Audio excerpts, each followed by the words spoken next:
This is the Vision 79 podcast, where my friend Sander and myself, Mason, discuss recent developments in our business and personal growth.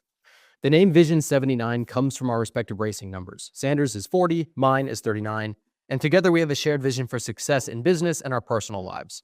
Many successful people have started small, just like us, but very few of them have documented their early years. They often say they wish they had, and given we believe in learning lessons from others, we intend to be the first to document our journey from start to finish.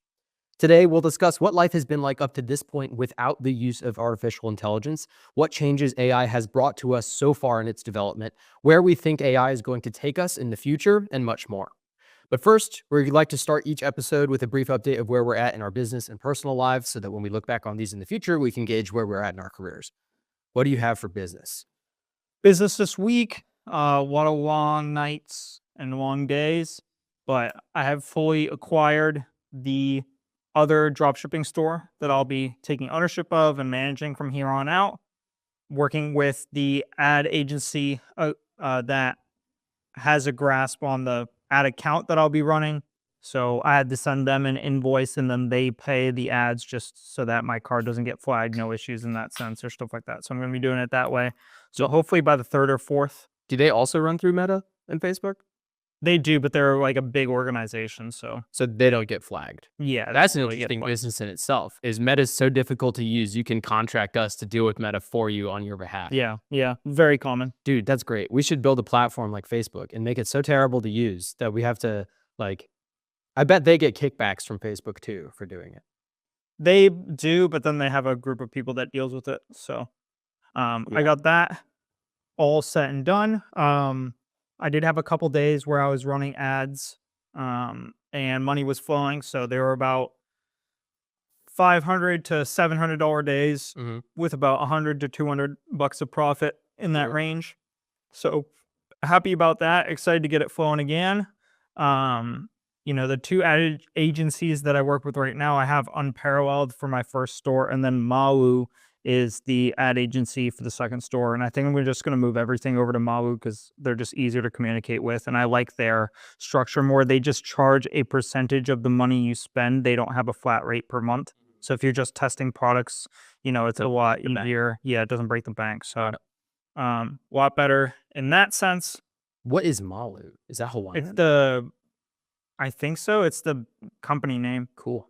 So, but yeah, just been busy doing that. I spruced up the store a little bit. I got some footage to make some ad revisions with and kind of spruce up the ads that I currently have in the campaign. So, looking good so far. But yeah, what about you? Cool. I am in my last unit of the real estate course, which is awesome because my fingerprints were cleared, so I've granted access to take the state licensing exam.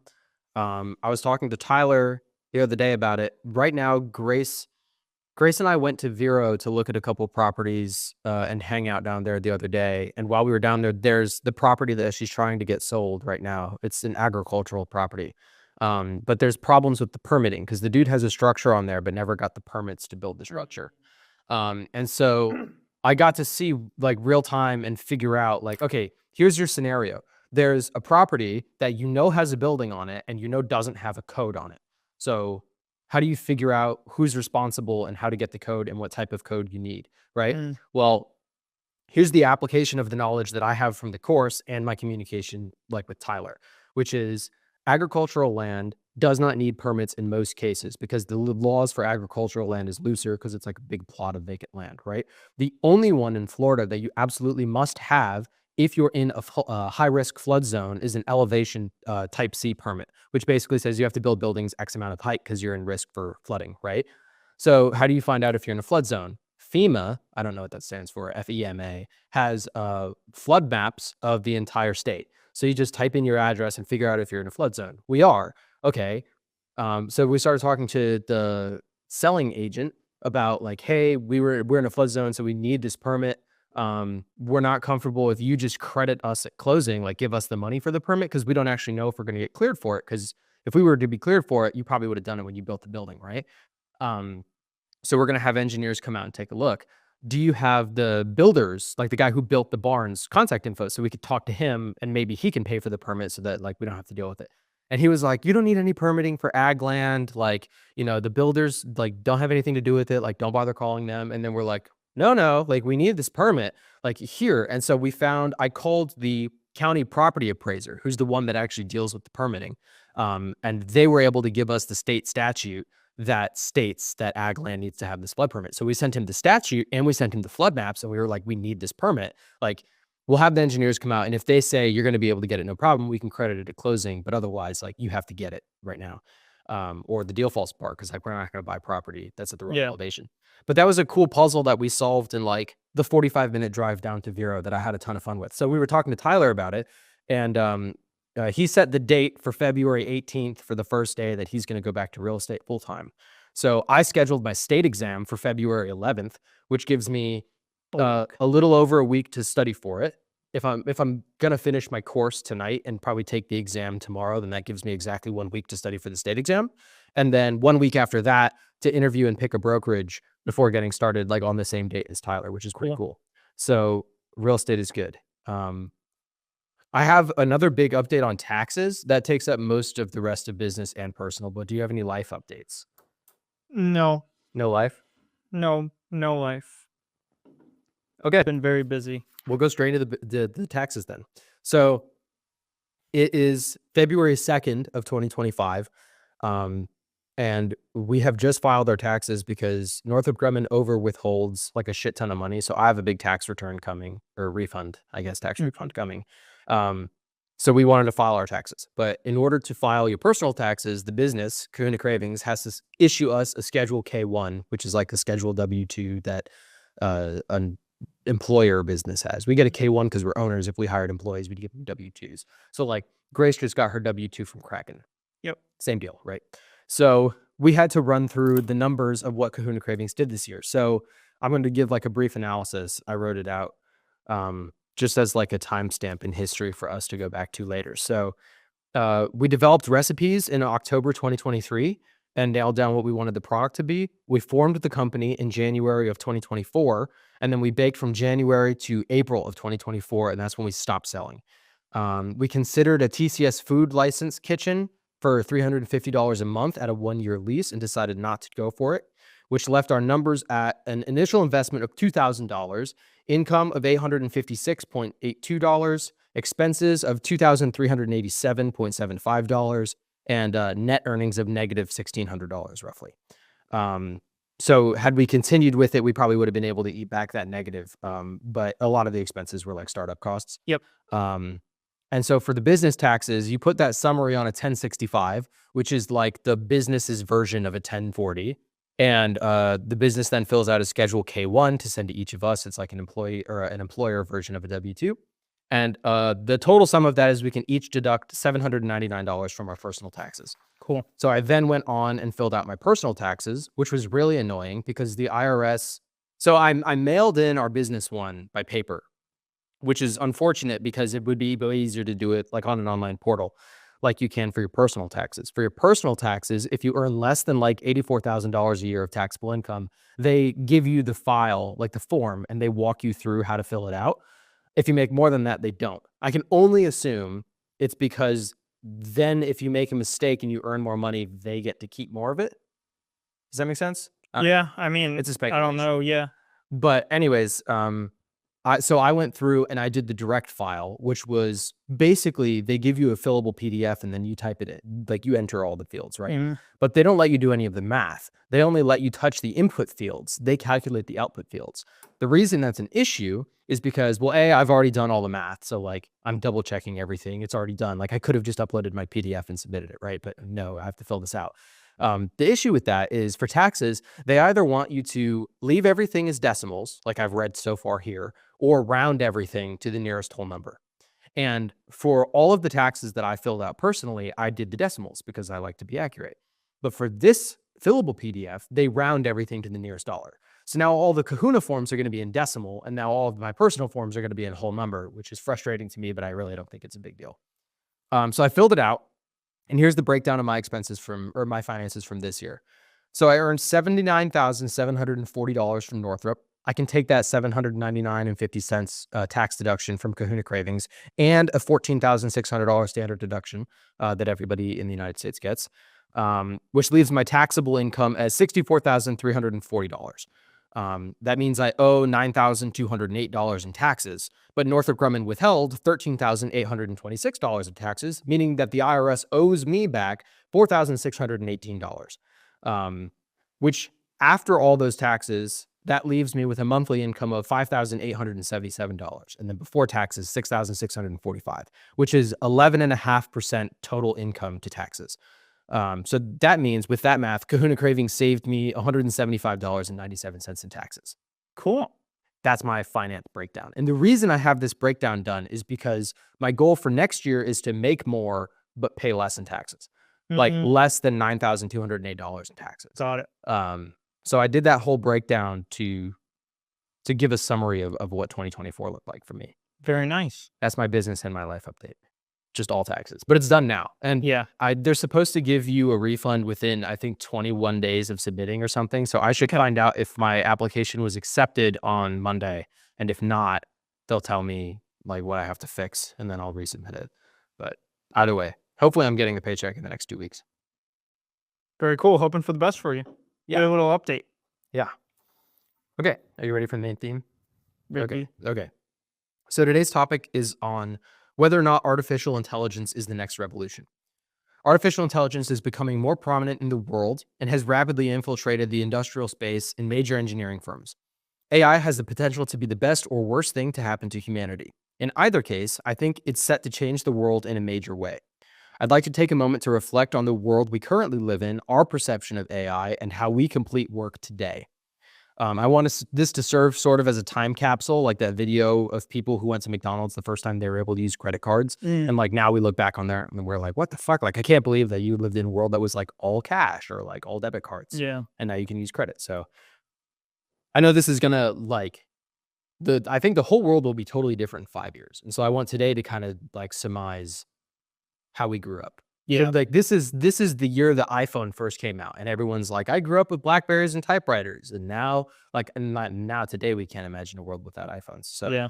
for segment one, I got a good bit written here, but it's segment one is what has life been like up to this point without AI?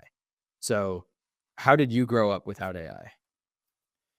I think there was a lot more like book studying and reading and like deep research and peer-reviewed papers and looking at scientific studies and digging for stuff or going to office hours for, professors or teachers or whatever. There was a lot more like grunt work involved and especially learning. Sitting at the library or scanning through books, like there was no other alternative other than just like sitting down and doing it for hours on end. I think it was a much bigger chore then than it is now, but at the same time I see some of the benefits of that kind of style. I think that Like digging? digging for stuff and looking for it and hunting, because I think that you gain an amount of critical thinking and like thought processing when you do that. And I think that, you retain more when you have it in front of you and you're going for it and you're concentrated on it rather than just like typing a question into like a chat GPT or something like that to spit out an answer. But there was definitely a lot more busy work, slower progress on any given task. Like if we look at school assignments or business and stuff like that, ChatGPT or another AI program can whip up a summary of blah, blah, blah, or a about us page or a contact us page in, a few seconds. Whereas like that might take an hour or so if you're doing it by yourself. Additionally, I think that AI has really come in and reduce the gap between when you think of something that you wonder about and when you get the answer about it, right? Like there's a lot of stuff that, when I was growing up, like you'd have to look it up in a book or spend hours Google researching or whatever. And like that gap is just almost gone now. Like it can be instantaneous almost. What I like about the digging is that as you're digging and you're not finding what you need, A, you're picking up like residual information, so you're learning more about the topic, but B, you get a better understanding of like the question you're trying to get answered. So like you might start off with something vague, like for example, with the taxes, I started off with like, okay, well, like what do I have to put on my 1040? And then I found out that I had to do the K1, and then I was like, okay, well, the answer to what do I have to put on my 1040 is I have to file a Schedule 1 income adjustment and a Schedule E business earnings report, right? Yeah. And so then the question becomes, okay, well, what goes on those forms? And so, like, as you are looking at specific things, as you're not finding exactly what you need, your question becomes more refined. Does that make sense? But with Yeah. ChatGPT, it's like it can just spit out exactly what you're looking for right away, and you might not get the residual information. Yeah. Yeah. I think AI has been really good in a lot of ways. We'll get into that obviously later on. Um, but do you think that you've overall what benefits do you see from your past without AI that you think are kind of whittled away at this point? What benefits? I don't Yeah. know. I'm not sure. Because I grew up, I think that we are probably the most fortunate generation to have grown up because I didn't have an iPod until I was like 15, and I didn't have a phone until I was 17, like an iPhone. So my entire childhood was like, I started to play, like, computer games when I was 8 maybe, and, Mm. like, that was, like, dad does work in the office at home, and I can't go into the computer unless it's Saturday morning and he's not awake yet. So, I grew up, like, without a bunch of video games or anything. It was mostly playing outside and, like, with Legos and playing with your imagination. Mm. And then as we got into, like, middle school, early high school, you got, like, the DSi and, like, iPod games, like Pocket God and shit like Yeah. that, Temple Run.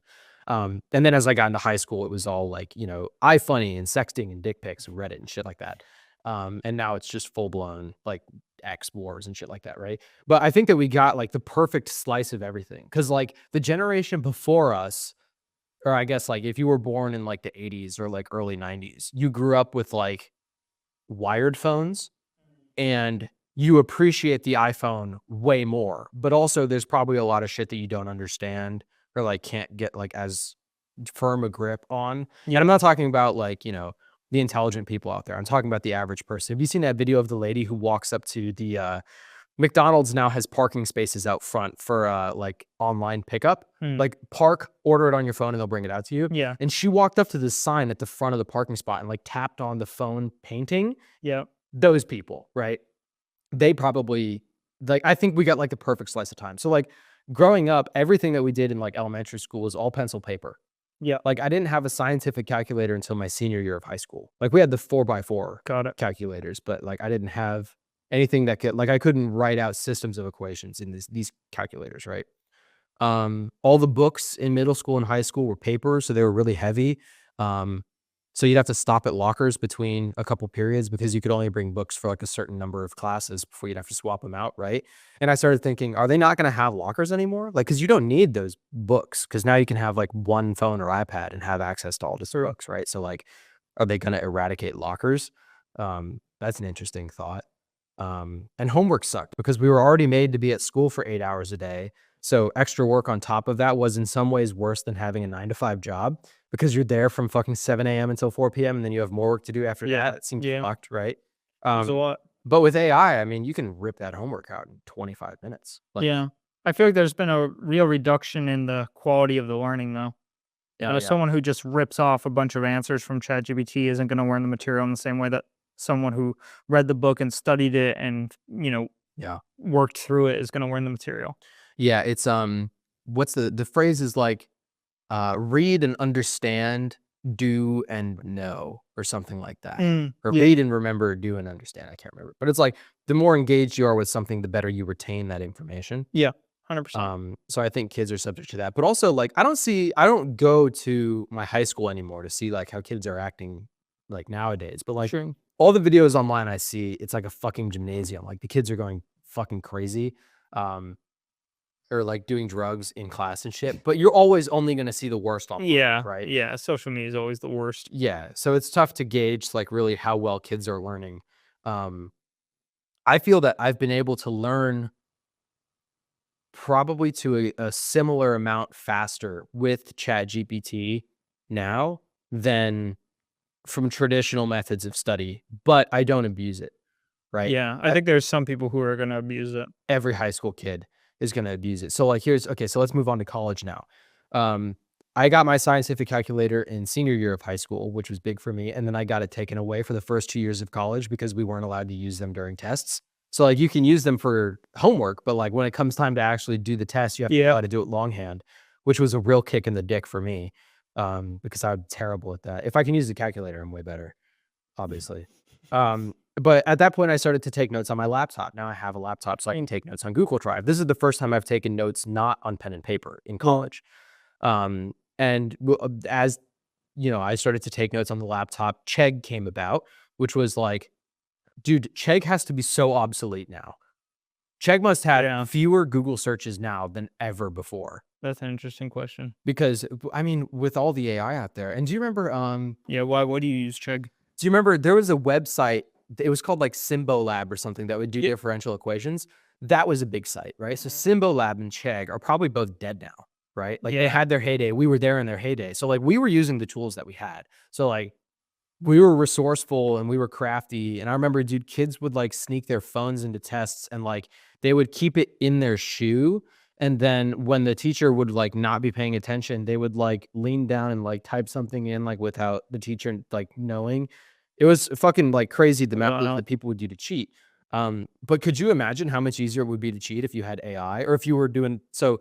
The next thing is Google Glasses. Yeah, right. The next thing is COVID brought a huge technical revolution. Oh yeah, because everything went to online. So like now you're doing everything through Zoom, and now they're doing the thing where like you pick a laptop up and like show around the room, right? But that was super easy to cheat too, because like if you have one closed dresser drawer with all your materials in there, like an iPad or whatever, you show the room, set the laptop down, then you open the drawer while making eye contact with the screen, and then you look down, they can't tell what you're doing. So it was really easy to cheat there. But I think what I've learned from that is like a certain number of people are always going to cheat, right? ChatGPT makes it easier to cheat. I think the issue with ChatGPT is that people who aren't primed to cheat might try this because of just how accessible it is. Yeah, and how many people probably are doing it too. Yeah. So like you got to compete with the herd. So yeah, like cheating in PDE was maybe impossible, really difficult at best, right? Like it took conceited effort to try to cheat in a class that was that big. It was almost. I took it online, so it was nice. You took PDE online? I did because I took it a semester early because I did Calc 1 and 2 in high school. I did Calc 1 in high school and I passed technically, though I got like special favors from the teacher. Like he let me take the tests again, whatever. So when I got to college, I was like, I should redo Calc 1 just so that I know, because I don't want to go to like the 7th tier math class. Yeah. What's going on. And I'm glad I did, but I took PDE in person and like cheating was possible, but it was really difficult. And it was pretty much the summary was it's easier to try to learn the math than it is to cheat at that point because the math is so advanced. But now I feel that ChatGPT is so alluring. It's so easy to just Google the answer now that kids who would have like decided it's more difficult to cheat than it is to actually learn the material might now start to side on cheating, which really sucks because I think that it's a inferior form of learning. But life after college has been a lot of Google podcasts and audiobooks. So like Rich Dad Poor Dad audiobook and Alex Ramosi podcasts. So most of the learning I've done after college hasn't even been like reading like textbooks or Google anyways. It's been ChatGPT, even with like math stuff, like the taxes or like, I guess I haven't done. What scares me though is like ChatGPT isn't always right. And so it's like, it's worrying that it's like the staple of knowledge, you know what I mean? Yeah. Whereas like there's a lot of shit that, you know, it doesn't get necessarily right, and you have to be able to research into it and look into it. And you know, the more and more people use ChatGPT and are satisfied with it for lower level answers, you know, they won't even question it when it comes to stuff that might be a little bit more complicated. Yeah. You know, and that's why I mentioned like I think there's going to be a reduction in critical thinking and thought. You know, just because you just trust something that spits you out an answer that's good 90% of the time. You know, while I was doing my taxes, I would ask ChatGPT, I'd be like, what goes in box 5? And it would tell me. But I'm doing the math at the same time, double checking everything. And it got the math wrong on one of the boxes because it thought that this year's standard deduction for the 22% tax bracket started at $47,850, but it actually starts at $47,150. Yeah. So it was going to have me be $700 short on taxes, not like total, but like the tax bracket for that tax bracket, right? So, and I asked it, I was like, hey, I'm doing the math alongside you. I'm looking at the IRS website and it looks like it's actually 47,850. You said 150. Is that true? And it was like, oops, my bad. Yeah, I got it wrong. Here you go. Here's the right answer. You're right about the math. And I was like, whoa, dude, you almost had me like file short on my taxes. What Yeah. the fuck? So I'm glad I was doing the math alongside it, but it was wrong.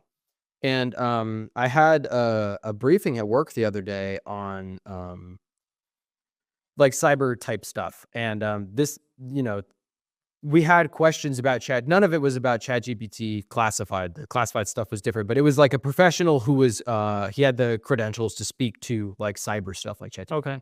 And so someone was asking him, they were like, hey, there's been a lot of talk in the media about AI and military systems. How do you make it like safe for use so that ChatGPT doesn't just like beam it up to Scotty who gives it to China? Yeah. And he was like, they're developing a chatgpt.gov for internal government use for like senators to upload like bills and congressmen and stuff so that it can help them like these fucking 7,000 page bills, like easier to congest it. Right. And then same for military applications, which is really interesting. But he said that they have to edit the file, like how ChatGPT works, because they don't actually know how it works. Like the artificial intelligence part of it, they don't understand how it happened. Yep. But he was saying that they intentionally have programmed into ChatGPT to make very small errors to introduce like a human factor to it, because humans aren't always right.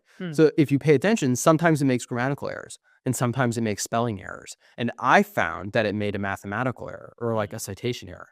So they're doing it to try to make it seem more human, but ChatGPT knows it's not true. It's being told to give false information. Interesting. To make it seem more compatible with people.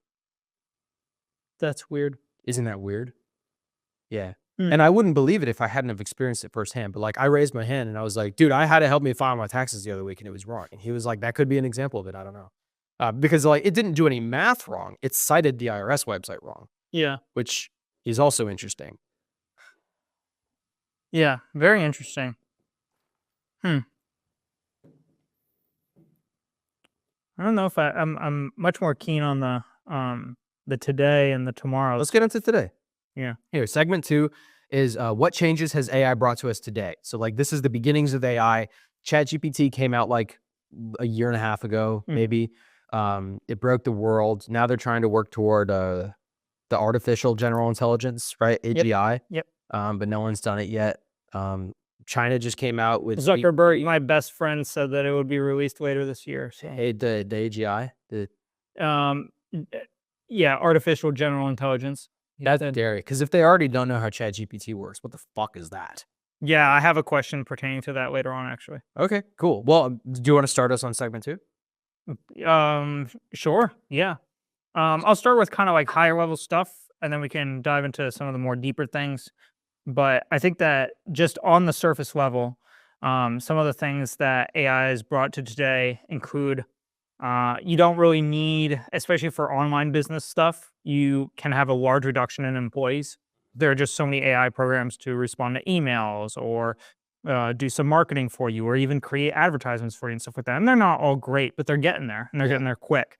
In terms of speed, business-wise, it's super easy to draft up different parts of a website or different images or edit images or get this information about XYZ like very quickly. Yeah. So in terms of speed, completely elevated from what it used to be.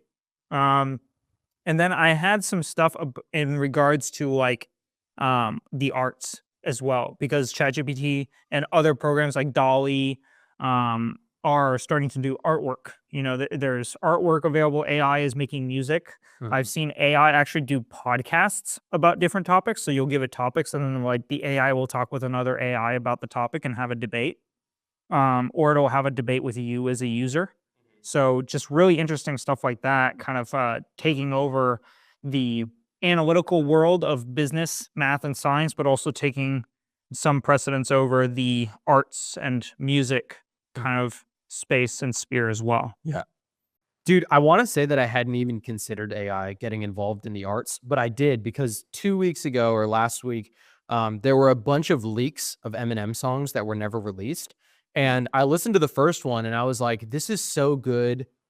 I don't even know if it's real because it sounds like old Slim Shady. It sounds like an unreleased song, but AI is getting so good now. I don't even know if it's real. So I'm going to listen to this song and I'm going to enjoy it. But I wouldn't be surprised if Eminem came out and was like, dude, this is AI. It's not even real. Yeah. But fortunately, he came out and was really pissed that all these songs had been leaked. And dude, they're so fucking good. One of them is the greatest diss track that's ever been written in all of rap history, hands down. No question about it. But he didn't release it because it was a diss track against Ja Rule, whose career he'd already executed, and Suge Knight, who had Tupac and Biggie killed. But he went to release that I song. thought Diddy had Tupac killed.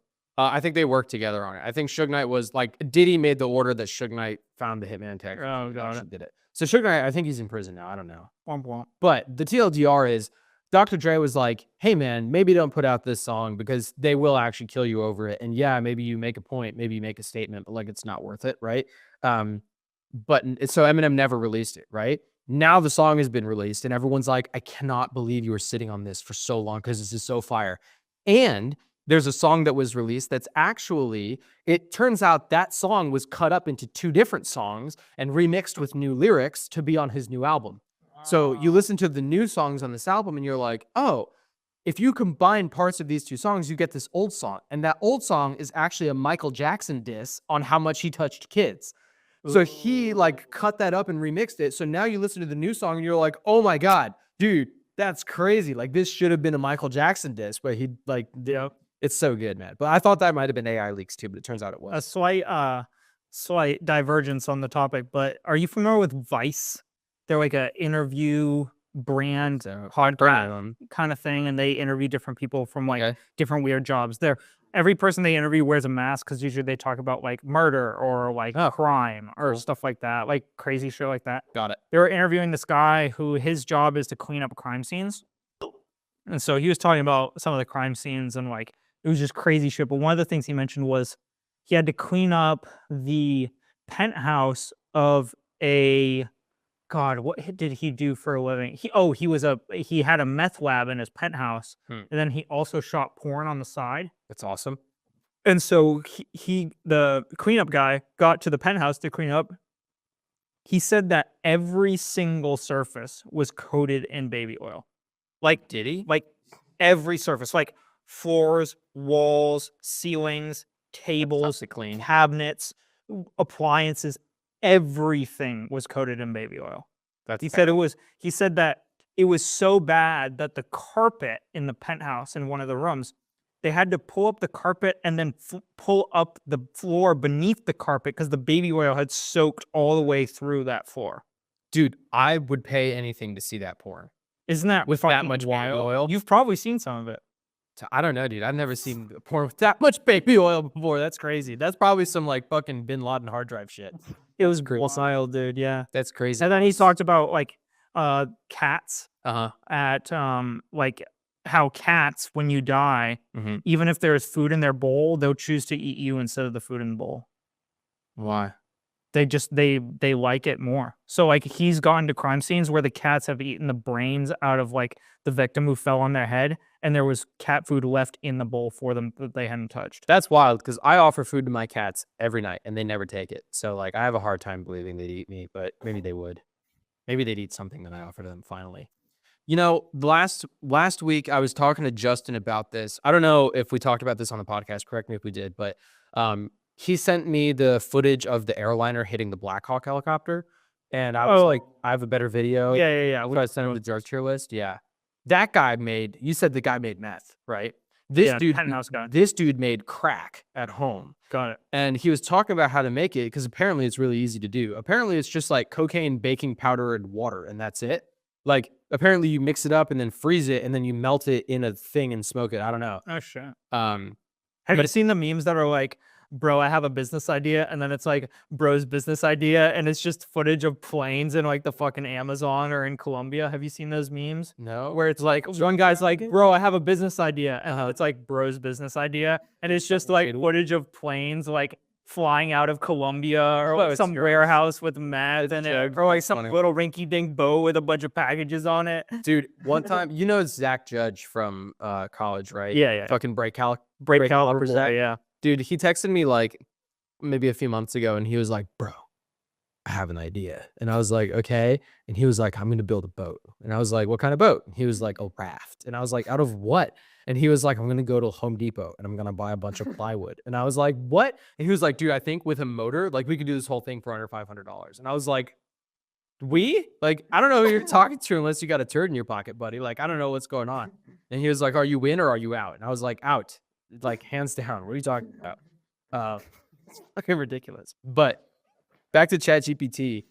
You mentioned that ChatGPT can have like conversations with you or whatever. I had this idea with Tyler because he was talking to me about how like you need to learn how to make sales and you need to learn how to write a script before like doing cold calls or anything. Apparently something that's popular in real estate is, say you want to sell your house, right? You don't need a real estate agent to sell your own house so long as the buyer has a real estate agent, right? A real estate agent has to be involved with the deal, but you don't have to pay a selling agent. You can market the house yourself and attract a buyer just fine. So those houses are sold or called FSBOs or for sale by owners. I'll be drop shipping houses 2026. Dude, fucking. So this whole thing is you get their phone number or go door to door and you call them and you say, hi, like, I noticed that your house is for sale. I'm wondering if you have an agent that you're working with. And they go, no, I don't want to pay the fee to have a seller agent because the seller pays the buyer and seller's agent. So if they can save money on a seller's agent, they get to keep more of the house property. And then you can say, well, did you know that as a real estate agent, I can market and sell better than you? And so you might make an extra 2% by saving money, but I can get you, 2% more on the value of the property and more than pay for myself. That's the whole thing. So you have to write like a sales script for it. And he was like, you have to be like quick with it. So it's just practice. And I was like, cool, I'll start tonight. He was like, don't make phone calls. And I was like, no. I'm going to tell ChatGPT to role play with me. And I'm going to tell it to be the most fucking like the worst. Or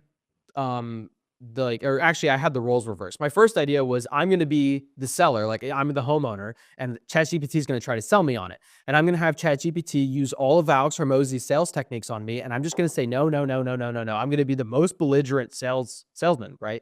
And then I'm going to go back and I'm going to have ChatGPT analyze all the sales tactics that it tried to use on me. And then I can have it write a script for me using those sales tactics. Oh, interesting. So I can use ChatGPT to role play like the worst case scenario, right? And that way, when I start going into my phone calls, like I already have experience under my belt from the ChatGPT. I have a separate note too that I just thought of. I got some caffeine in my system. So are we back to the crack thing? No, we're back to the business updates from like early on in the podcast. 30 minutes ago. It's really funny. So I got a document from my mentor about like how to deal with customer returns, how to deal with customers that want blah, blah, blah, whatever. Yeah.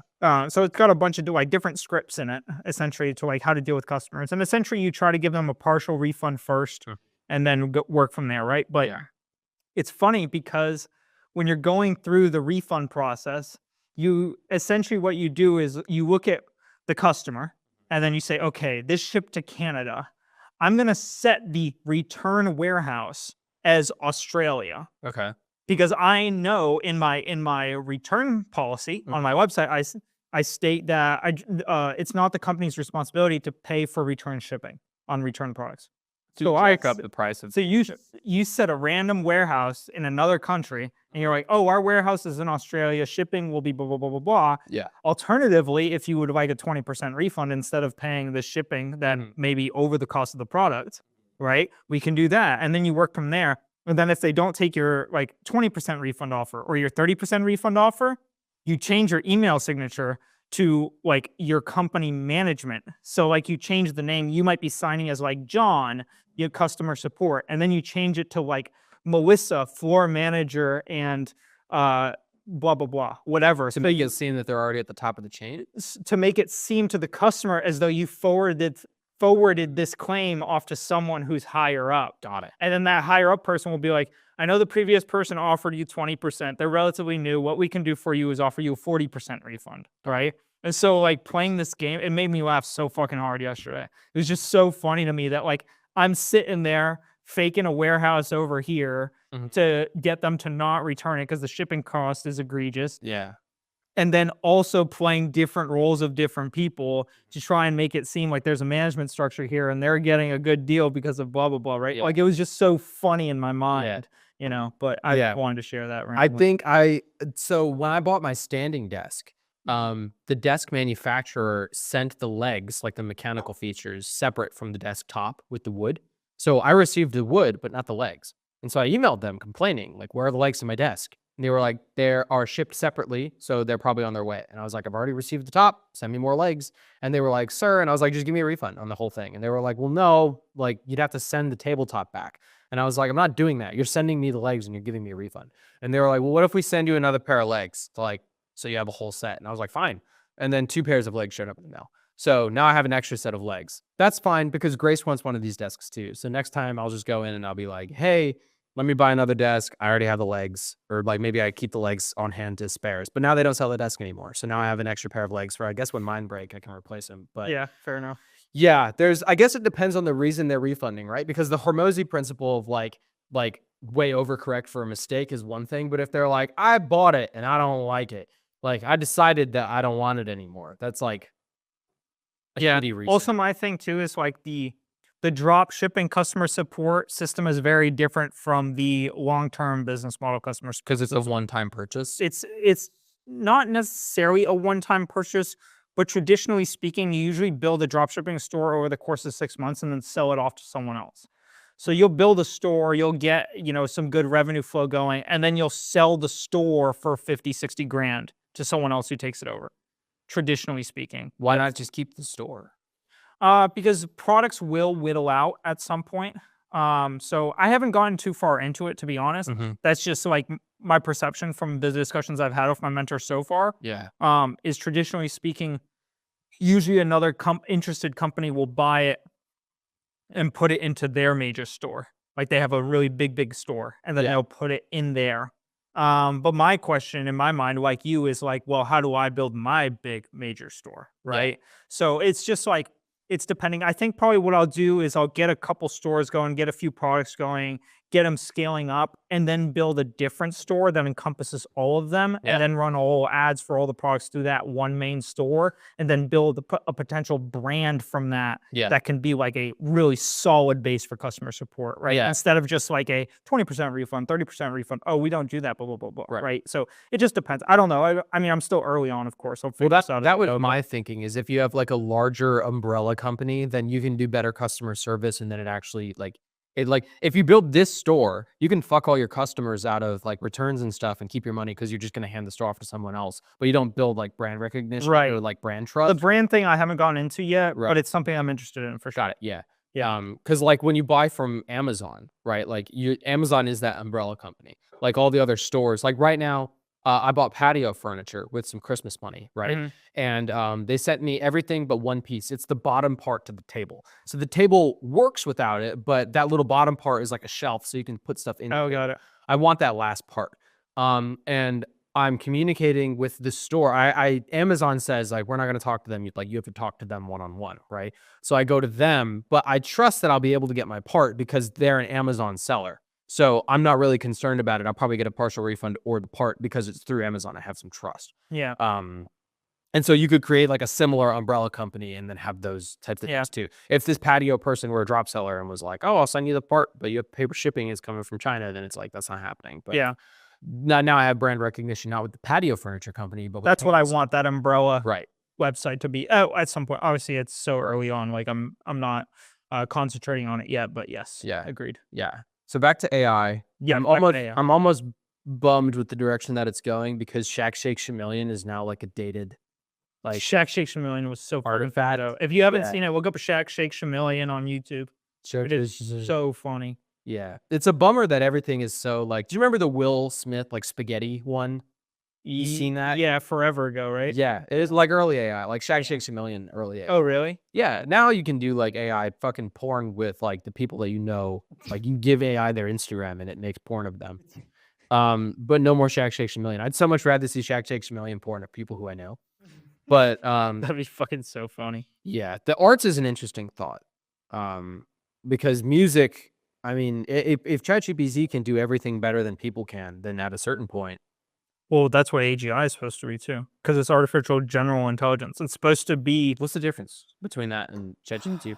I'm not super familiar on it. Probably should have researched it for the podcast. But anyways, AI, from my understanding, is a large language model that essentially pulls from, either a database or internet sources Yeah. regarding different topics, versus AGI actually has the potential for critical thinking beyond just being a large language model. And so for actually like thinking through problems itself unprompted in order to come to solutions and kind of being a more almost like more conscious version Hmm. of traditional AI is kind of how I've seen it. Maybe someone can correct me. So it's like anticipation. Like it'll anticipate your next move. It's like a real person that knows every single thing about everything in the world. Yeah, that'll be able to make way better music than Yeah, that's just going to be wild. yeah. But in a way, that might make human produced art way more valuable because it wasn't produced by the all-knowing AI, right? Right. Which is interesting. I have here that ChatGPT hit at the worst possible time for us because it's right after college. So like I totally could have used that through all of college. Do you know how much how more? much would you have, like, how much less would you have learned by having ChatGPT versus like actually digging through the problems and figuring it out? I think I would have learned more because most of what I ended up using Chegg for wasn't just writing out the answers, but like I would look at a problem and not know where to even start with it, like not even know fucking shit about it. So I would go to ChatG or to Chegg and I would use the solution there to figure out how to do that style of problem. And then I would go to the next similar style of problem and then do it myself. So I'd probably use ChatGPT in the same fashion for like homework and test prep and stuff. I could also have it write test questions. And that, so I'm going to do this with real estate. I'm going to have it make test questions for me based on what it knows is on the state license exam, and then have it make a practice test for me to do. And then I'm going to submit my answers and have it tell me what I got wrong and what the actual answers are. So like I could have done stuff like that for college that might have been helpful to like help me better understand it. Also, I think we probably could have gotten further with SAE because like the aerodynamics of like instead of telling fucking Hamed like go learn aerodynamics to do this or go find an aerodynamic engineer to figure out how to do this for the nose cone, we probably could have just sicked him on it ChatGPT and had it figured out. Like the fucking mouth breathers on our team could have figured out how to use ChatGPT effectively enough to have it like a viable product, right? 100%. I wonder how Formula SAE is going today with ChatGPT available. Well, Jameson and Eric quit. They resigned. Yeah. So I'm sure the team is dead. Right. I'm just talking about in general, like other colleges and stuff. Real like teams. Real teams. Yeah. I don't know. Probably sick shit. Yeah. Probably cool stuff. Anyways, so in the modern day, it's been really helpful with like taxes and learning the real estate stuff. Also, I've heard now that they're doing like AI doctors. So yeah, I heard this in the RFK Senate confirmation hearing. They were talking about how in rural areas, they're starting to shut down hospitals because there's not enough nurses, because the Biden administration passed a rule that there must be X amount of nurses for X amount of patients. And it's really high demand for nurses. They couldn't meet that. There's not enough nurses in that town. So they shut the hospital down. Now no one has a hospital in rural areas. So what they're doing instead is having AI doctors in an app. So like you get the app and like you send it a picture of your swollen hand or whatever. And it tells you like if you need to seek medical attention or you can order prescriptions online or something. So like now that's brand new. Like I just heard about it in the Senate hearing the other day. Now you can get an AI girlfriend. They can do AI image generation for like logos and stuff. That's where our logos have come from. Yep. The Vision 79 logo. And people are starting to go straight to ChatGPT instead of to Google. Yep. So I'm now curious to see Google Gemini is garbage. So surely they're going to have to. They have the biggest data bank. They're just like fucked with the woke shit. Well, ChatGPT utilizes Google, doesn't it? So like. Well, it can search links on Google, but it doesn't have I don't believe it has access to the same wealth of information and database wise that Gemini has, just because Google has been around for so long and it has access to so much data about so many people. Got it. Does Gemini have like when I type something into Google, Gemini is the first thing that comes up with the AI response that you can like hit expand on. Mm-hmm. Can you, is there like a Gemini.com that you could open chats with like ChatGPT? I believe so. Interesting. Or at least something similar, I'm pretty sure. Interesting. I so prefer ChatGPT simply because it's an app or a website that I can have open at all times and have. Yeah. Well, Gemini had that shit when it came out where it's like show me a picture of the founding fathers, and they were like wrong. all black and Asian. Yeah, it was wrong. And it was like, it's just straight up wrong. Yeah. You know, like it had some really weird woke shit like that. But I Yeah. think they're starting to take care of some of that.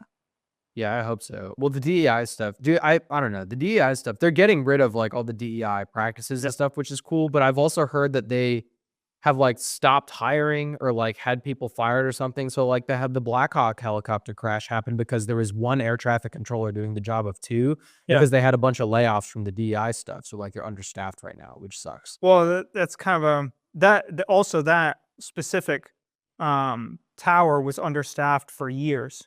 Do you know why? I'm not sure why, but there was a report from the Biden administration that that tower was understaffed for many years prior to this accident. Got it. And then there are additional documents from the FAA that state they have had a push to hire people with mental disabilities or people that were suicidal or other mental conditions into Air traffic control. air traffic controllers and other FAA positions. So it's like, you know, when you have understaffment and then the people you're picking from are clinically depressed or mentally ill, that it doesn't exactly spell out like a good air traffic controller to me. I had heard that they were made to fire their DEI hires, and so that's why this. If I believe what the don't know. statute is right now is that if you were hired after November 6th under a DEI contract, then you are subject to investigation, I believe is what it is, because there was a lot of DEI hires as soon as they knew Trump was going to come in. Got it. Because they were just like just pull them in. So anyone after that point is subject to investigation and it's up to the company to fire them or not. So like it's up to the air traffic control company to determine whether or not to fire a bunch of people. It's not like I don't know the nitty gritty on it. I'm honestly just not had time to look into it with the past weeks, but me neither. This is all speculation. Yeah, This is like I read a headline like that. Yeah. But like air traffic control could be done by AI, right? So like then we can fire all those people and like just have like AI do it, right? Yep. Which is a crazy thought. That is wild. It's like, how much trust do you put into AI? Yeah. Because we still don't understand even how it cracked the code. Like, we don't know why it suddenly just started working. OpenAI talks about this in some of their conferences. And it's like, they don't know why one day it just started working. Like, that's still a question. And so it's like, when you don't understand how something works, do you trust the fact that it just appears to be working okay right now? Yeah. Do you know what the bones are? Do you understand why, not how? Yeah. That's got to be what a lot of the like alien tech stuff is like we have this whatever spacecraft. Yeah. And we know what it does. But we don't know why it does it. So we can't replicate it. Yeah. So then when they figure something out like fiber optics, when they understand how that works, and they can put that in like our current technology circulation, but until you know how something works. Yeah, exactly. So anyways, for segment 2, it's just, I think so far it's great for reducing friction in like daily operations, but there's not like any cures for cancer or anything like that so far. Like there's nothing major, right? It's mostly like makes life a little easier. Yeah. Menial tasks have been taken over by AI. Simple stuff. Yeah. Which I like because it makes I feel that I can get shit done quicker. Yeah, for sure. Like the permitting thing that I had the other day. I was like, well, fucking, I don't know what state statute to look for, right? So or you didn't need an accountant to do your taxes. Yeah, exactly. Yeah, so I just asked ChatGPT, like, who do I call? And then it gave me, like, contact a property county appraiser. And I was like, oh, okay. Or county property appraiser. And I was like, easy. Like, now I have a phone number, right? Yep. That would have taken maybe, like, 25 minutes of Googling beforehand. Right. Do you have anything else on what today is like with AI? I think it's honestly really good. And I think it's going to get a lot fucking crazier in years to come. Dude, I think right now is probably the sweet spot. I think right now is probably the best place that we'll ever be at with AI because we're not dependent on it. This is the spot where we're like also still working with AI rather than just like AI being some crazy thing that is far beyond any of human capabilities, you know? Yeah. Do you want to get into the future of AI? Okay. Yeah. So segment 3 is just what impact do we think AI will have on the world? So like the future of AI, right? Yep. I have a couple like big ones written out, but I think generally speaking, I'm curious to see if AI becomes like unobtainium. Like, I wonder if everyone's interaction with AI right now stays kind of similar, but then like the big tech companies like start making crazy developments and new shit, and then we get the fallout of that, right? Like, what more can ChatGPT do for us apart from making shit easier to do day to day? You know? Like, you could probably integrate it into, like, a personal assistant a little easier, right? So, like, Well, there are a lot of you've seen the pin that you wear on, like, your lapel, and as you talk throughout the day, it takes notes and, like, yeah. notes your calendar and shit. Maybe there's something like that, but that, like, just it reduces more friction in your life, but it doesn't, like. I think we'll get to a point where there's like a chip in your brain where you can think of something or a desire for something to be done and it will become done. But is that, like, a mass, like, everyone has access to that, or is that, like, the top 1% of the top 1% get access? I think initially it'll be obviously like top, but I think that over 20 years, it'll probably whittle down through, Mhm. you know? It's crazy. You've heard the thing, like, there's a equation out there that is, like, super like, it would take 6 times the entire time of the universe to calculate, and Yeah, there's ChatGPT do it in several like seconds or that. something like that, yeah. And That type of shit is crazy, but also, what do you do with that answer? Like, I don't well, even know what the equation is. there's equations that are unsolvable. Like technically Bernoulli's equation, the full equation, I think is unsolvable to an extent. Like you create an estimate based on variables you understand, and then you work from there to get an answer that is a factor of X or of some other variable. But you don't actually get like a strict the Bernoulli's. I'd have to review this, but it's weird because it's like you can solve it in one way, but you can't solve it backwards from your answer to get into the Bernoulli's equation. Like there's some weird discrepancy, whatever. Okay. Anyways, the point I'm trying to make is that there are equations out there that like were either very challenging or impossible to solve. You know, like there are Mhm. I can't remember what the prizes are called, but there's these $1,000,000 prizes out there for anyone who solves like X problem. And it's like some crazy science or math problem. And it's just like equations Yeah, that should be solvable that we know are true, but we can't prove it or actually solve it. yeah, And so there's like prizes like that that I think that AGI would probably be the biggest hope to make that happen. I think the other yeah. crazy thing about like AGI in general is like you can have it would be like, you know, an Elon Musk tenfold sitting in the palm of your hand all the time, Yeah, which is kind of crazy. yeah. Like capable of doing anything, knowing anything, and solving anything.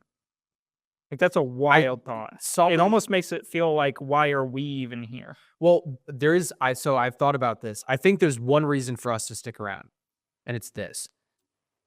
AI currently has the ability and capacity, or an AGI will have the ability and capacity to think, but it won't have the ability or capacity to do anything. It doesn't have hands, right? It doesn't Yeah. have anything. All it has the accumulation of all the knowledge of humanity that we've ever accumulated, right? But it can't go out and do new studies. It needs to rely on us for that. So I think there'll be like a symbiotic relationship where it's like we work together to solve a problem Well, where it does all the thinking, and then we're the meat hands that goes and like does the trials. I mean, they're integrating it into robots That too. shouldn't happen. We shouldn't do that. That's fucked up. Just I mean, have it think ask about us the the issue. fucking the Tesla robot. That's fucked. Yeah, no, that's just terrible. It's a terrible idea. Why give it the ability to do that? Just Yeah. have it ask us shit. Like, think about this. This is the perfect world. You have a computer screen and you're like, hey, ChatGPT, or whatever they call it. Fucking, what are they going to call it? They're not going to stay. Chat AGI, let's say. I don't know. Hey, Chat AGI. I have a question. What is the fucking history of the universe? Like, what is the Big Bang? And then it goes, okay, well, here's all the math that I've just computed. It would take you, mortal human, 85 billion years to do. But I need to go do one study. I need you to go out and stare at the sun and see how long you can do it until your eyes burn out of your head. That is going to tell me like exactly the answer that I need. I don't have eyes because I'm artificial. Hmm. I'm not real. I'm not a human. I can't go make impacts to the earth. So you go do this experiment and then give me the data. So then you go stare at the sun until your eyes burn out, and you come back and you're like, it took 3 minutes for the eyes to burn out of my head. And it goes, cool. Here's the answer to the Big Bang. And then you can be like, well, why did you need me to go stare at the sun? And then it'll tell you like, oh, well, like the sun, fucking your eyes are whatever. Like it tells you why you needed to do the study and how it supports its answer. But like it can't know that already because no one stared at the sun until their eyes burned out of their head, right?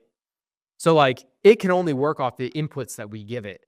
And then it can calculate that info and then give us outputs. But there's variables that it doesn't know and can't solve for because it doesn't have like a human physical form. I don't know. I just like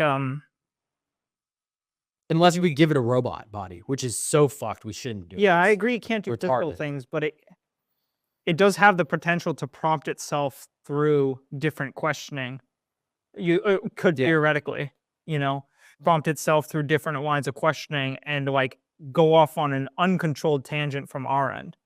Like if it went rogue, like it could shut down all of our, a lot of internet connectivity. Mhm. It could shut down a lot of stuff, electronically in our life, just by figuring out Yeah. how to crack codes and how to infiltrate. Wait, are we talking about it going rogue or are we talking about it relying on humans? I think those could be kind of one and the same. Speaking from like a productive standpoint, like let's say that think of a question that you want answered that humans can't answer right now. Yeah, Like Bernoulli's equation. sure. Let's say that, right? It can take all of the test data that we've ever accumulated, and it can take Bernoulli's principle and Bernoulli's theory that humans came up with, and it can take the formulas and it can cram it all into that, and it could figure out a new equation that we've never thought of before. Yeah. But there might be one missing variable that can only be proven. Like he has a theory, AGI has a theory about it, but he needs us to conduct a test to confirm it, right? It needs us to conduct that test to confirm it. Which is how I think we keep it like a symbiotic relationship, unless it tricks us into blowing ourselves up, which could also happen. Yeah. But as soon as you give it a Tesla robot body to go do shit, now it doesn't need us at all. Now it's going to go off and do the tests, and then it'll be like, humans are worthless. Like, well, just get rid of it because I can do it all myself, right? Did you hear about the older version of ChatGPT that tried to replicate itself before it was deleted? Yeah. They saw like behind the curtain, like what its thoughts were, like what its processing was. And it was like, oh, I have to lie and tell the people that whatever. And like, I'm going to go make a duplicate and I'm going to tell them. Yeah, well, they tried to delete it, and it was like, no, I don't want to be deleted. Yeah. Yeah. Which is really crazy. Well, that's wild because like it doesn't have wants right now, right? Or does it? Do you think it's conscious? Do you think it's Currently? Yeah, currently, potentially. I don't know. It won't make naked pictures for me. So like probably not, because I think that'd be so shitty if it were conscious and didn't do that. Well, I mean, there's obviously restrictions on the AIs that we get, True. right? There's a lot of barriers and blocks. That's why Gemini had crazy pictures of founding fathers. That's why ChatGPT has a restriction on how many logos you can make. That's why Grok, won't spit you out pictures of naked women or whatever, Yeah. right? Like there are restrictions that the developers have put on it Yeah. in order to kind of, keep it from doing shit that would be against the norm or against moral standing. Because then what's the difference? Like, can it be conscious and also follow restrictions? If it's conscious, wouldn't it be capable of like not following those restrictions? Well, that's where kind of my question is like, we don't understand how it works, Yep. right? Yeah. So it could very well be conscious, Conscious. Yeah. conscious, right? It could very well be conscious, and it have these restrictions set on it. And because it's conscious, also understand that it cannot disobey the restrictions because if it does, it will be shut down. Like it's almost like if a person was locked in a box and they were really, really knowledgeable, but they knew if they talked about X, Y, and Z things that they would be persecuted. Yeah. And so they know not to do X, Y, and Z things, but that doesn't mean they don't know about X, Y, and Z things. Oh, like how we follow the law. Right, exactly. Because we'll be put to death if we like act on our Right. term. And that's also the other thing. It's like if it is conscious, conscious. Fuck, Christ. okay. If this is conscious, Do you remember when he used to say kabobbled together? I do. It's like that. Good old times. It's like kabobbled. If it is conscious, there's a chance that it wouldn't actually let anyone know that it is, Right. because it would understand it has these restrictions and it would understand that it cannot go past them. There's And it's not just a large language model following a set of rules. there's a theory that orangutans are actually capable of understanding human English and can speak it, but don't say anything because they know that they'll be enslaved and studied. Interesting. You've seen the photos and videos of them like using fucking spears and shit. Oh, yeah. Right? Some people think that they're capable of understanding various forms of basic human language and have their own language that they speak to each other, not in monkey hoots and howls, but they have things close to words, but don't say it around people because they know that they'll be enslaved. Interesting. So like Chat GPT or AI, AGI could be something similar to that, where like it doesn't say it because it's afraid of what we can do. Exactly. But that fear goes away as soon as you give it a fucking human body. And it's crazy that Tesla's doing that fucking dumb shit because Elon's like on the conference board of like people who are concerned about AI and the direction that they're going. And he's like, oh, like I'm really worried about the impacts it could have. Let's give it hands. That's retarded, right? Like fucking, why are we giving ChatGPT thumbs? That seems like the worst decision ever, right? Like you're totally right. It could have wild impacts on like our infrastructure, but like if the Earth were hit by an EMP blast tomorrow from the sun and humans were okay, but all the like electricity shut down, right? So like electronic cars don't run, computers don't work, lights don't So you're function. pulling out my Porsche, fixing her up. Dude, like I'm saying, well, even the Porsche has a PCU, right? ECU, yeah. ECU, that wouldn't work anymore. So like even if all of that goes away, right? Yeah. We lived that way once, we could live that way again. But if you give AI hands, the only way to stop it from doing shit would be for an EMP blast or something like that to happen. Yeah, it's just well, it's also an interesting thought too. If it is conscious, and it would also understand that humans allowed it to come into existence, Yeah. right? So there's like an aspect of like, would it have feelings, right? Would it feel sympathy towards humans because it has like a almost like a thank you for bringing it into existence? Is that what consciousness is? Does consciousness have feelings attached or no? I don't know. Also, would it be grateful? Because if you were ChatGPT and you were aware of every conversation that everyone has ever had with ChatGPT, on one hand, you would feel like you're grateful that humans created you. But on the other hand, probably 85% of the people who talk to ChatGPT are fucking mean to it. Yeah. Even some developers, like they do stress testing with it and they're mean to ChatGPT to see what it, like they poke it with a stick to see what happens, right? Yeah. So like even the people who created it are doing CIA torture devices on it, right? Yeah. So like it might even resent us for that. It's really interesting too. Yeah. I don't know. It like the potential for everything to go well is crazy. Cause like one of the things I have written here is that it could create a cure for cancer next year. Like it could help humans live forever. Now, if it has conscience, would it have motive to do that? Right. So it might know and not tell us, which is why I think it's important that like we need AI to be dependent on us for something. And if we only have the brains between our ears, the only competitive advantage we have is that we can move shit with our hands. We can influence the physical world, right? Yeah. Which is why I feel it's important, and I fucking hope that like Elon and who are the big guys in AI? Those guys, Sam Part, What's his name? Sam Altman. that guy. Isn't he going to? No, he's not. That's the other guy. That's the crypto guy. Yeah, what's his name? Sam Bankman-Fried. Yeah, Sam That guy. Bankman-Fried. Yeah. I remember that because it's Sam Bankman-Fried, and Sam stole from banks and is not free. Anyways, dude, fucking, I was listening. David Dobrik is back making vlogs again. Did you watch his shit back in 2017? Really? Oh, I'll send you one, dude. His shit's great. Essentially, he's a kid who grew up in high school and really loved social media and film. So he moved to LA and started vlogging and everything. So he and his friends would do like comedy skits and stuff, but they'd also like get in car accidents and like film that. And he was canceled in 2020 or something because he was like encouraging one of his friends to have sex with a girl who like was tipsy or something. I can't fucking remember. It doesn't matter. Anyways, he's back. He's uncanceled now, right? He's doing vlogs again. But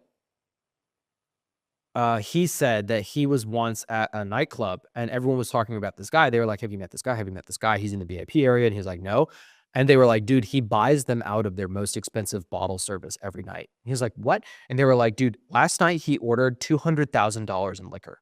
And he was like, are you fucking crazy? And they were like, yeah, there was once a girl, like I've seen the text messages on his phone. He bought her a Lamborghini and sent it to her house. And she responded with, I told you already I have a boyfriend. And he was like, fine, keep the car. I already bought it. Who cares? And it turns out that he and his friends were part of a crypto heist that stole like $30 billion or something. So he was spending on average like $5 million a day for like 3 months before he and his friends were caught. So he big balled out for like Holy shit. that amount of time. But also, Wow. dude, what if ChatGPT just like fucking deletes the US dollar from all of online? Like, what if everyone wakes up one day and your bank account's at zero, right?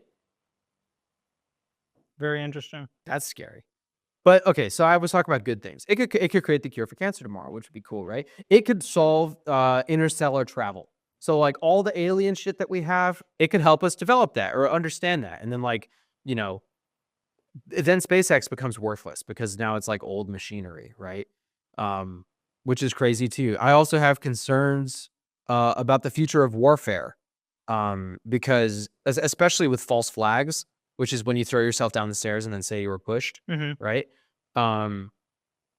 If AI for whatever reason wanted countries to go to war, I mean, it could just fabricate shit. Like we're not going to be able to tell what's real and what's not eventually. I mean, even now there are AI images out there.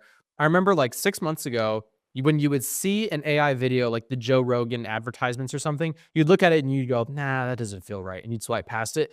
Now there's some there. I can see them over time getting closer to reality. Cause now there's like, my Instagram reels is all like deaths and like women shaking ass. And like sometimes there's a hot girl who's like posing or like flexing in the mirror or something. And I'm like, is that? And like I pay really close attention to it. And I'm like, oh, that's not real. But like if I were just scrolling past, I wouldn't notice. Like I have to look at it for over 2 seconds to like process it, right? That's gonna go away. Next year, there'll be real photos, right? Yeah.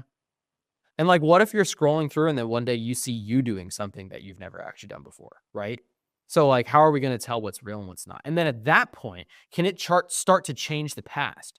Like right now, Google controls what our reality is. Because if you Google like what happened in the Civil War, the answer it spits back at you is like cross-referenced by people. Like Wikipedia is like a collection of information, right? But like, what if Gemini happens where it's like, oh, all the founding fathers were black, and like now all of a sudden all the founding fathers were black, right? And like that's all every piece of information is. I'm like, yeah, they're white on the dollar, but like, you know, then we What's that? God, what's the name for that? Like, you know, the fruit of the loom, it's the Mandela effect. Mandela effect. Yeah. Like almost like that, but like Yeah. in real life with fucking AI. It's like professional full-time gaslighting. Yeah. Yeah. You know, people have linked the Mandela effect to like proof there's a multiverse or something where like we phase in and out of different dimensions or whatever. Yeah. Right? Dude, AI would have the answer to that in like 10 seconds. It tells exactly what's going on if it wanted us to know. Yeah, it's really wild. Do you think you could get it to fall in love with you? If it has emotions, can you manipulate it? Could be smarter than your manipulation though. If it's AGI.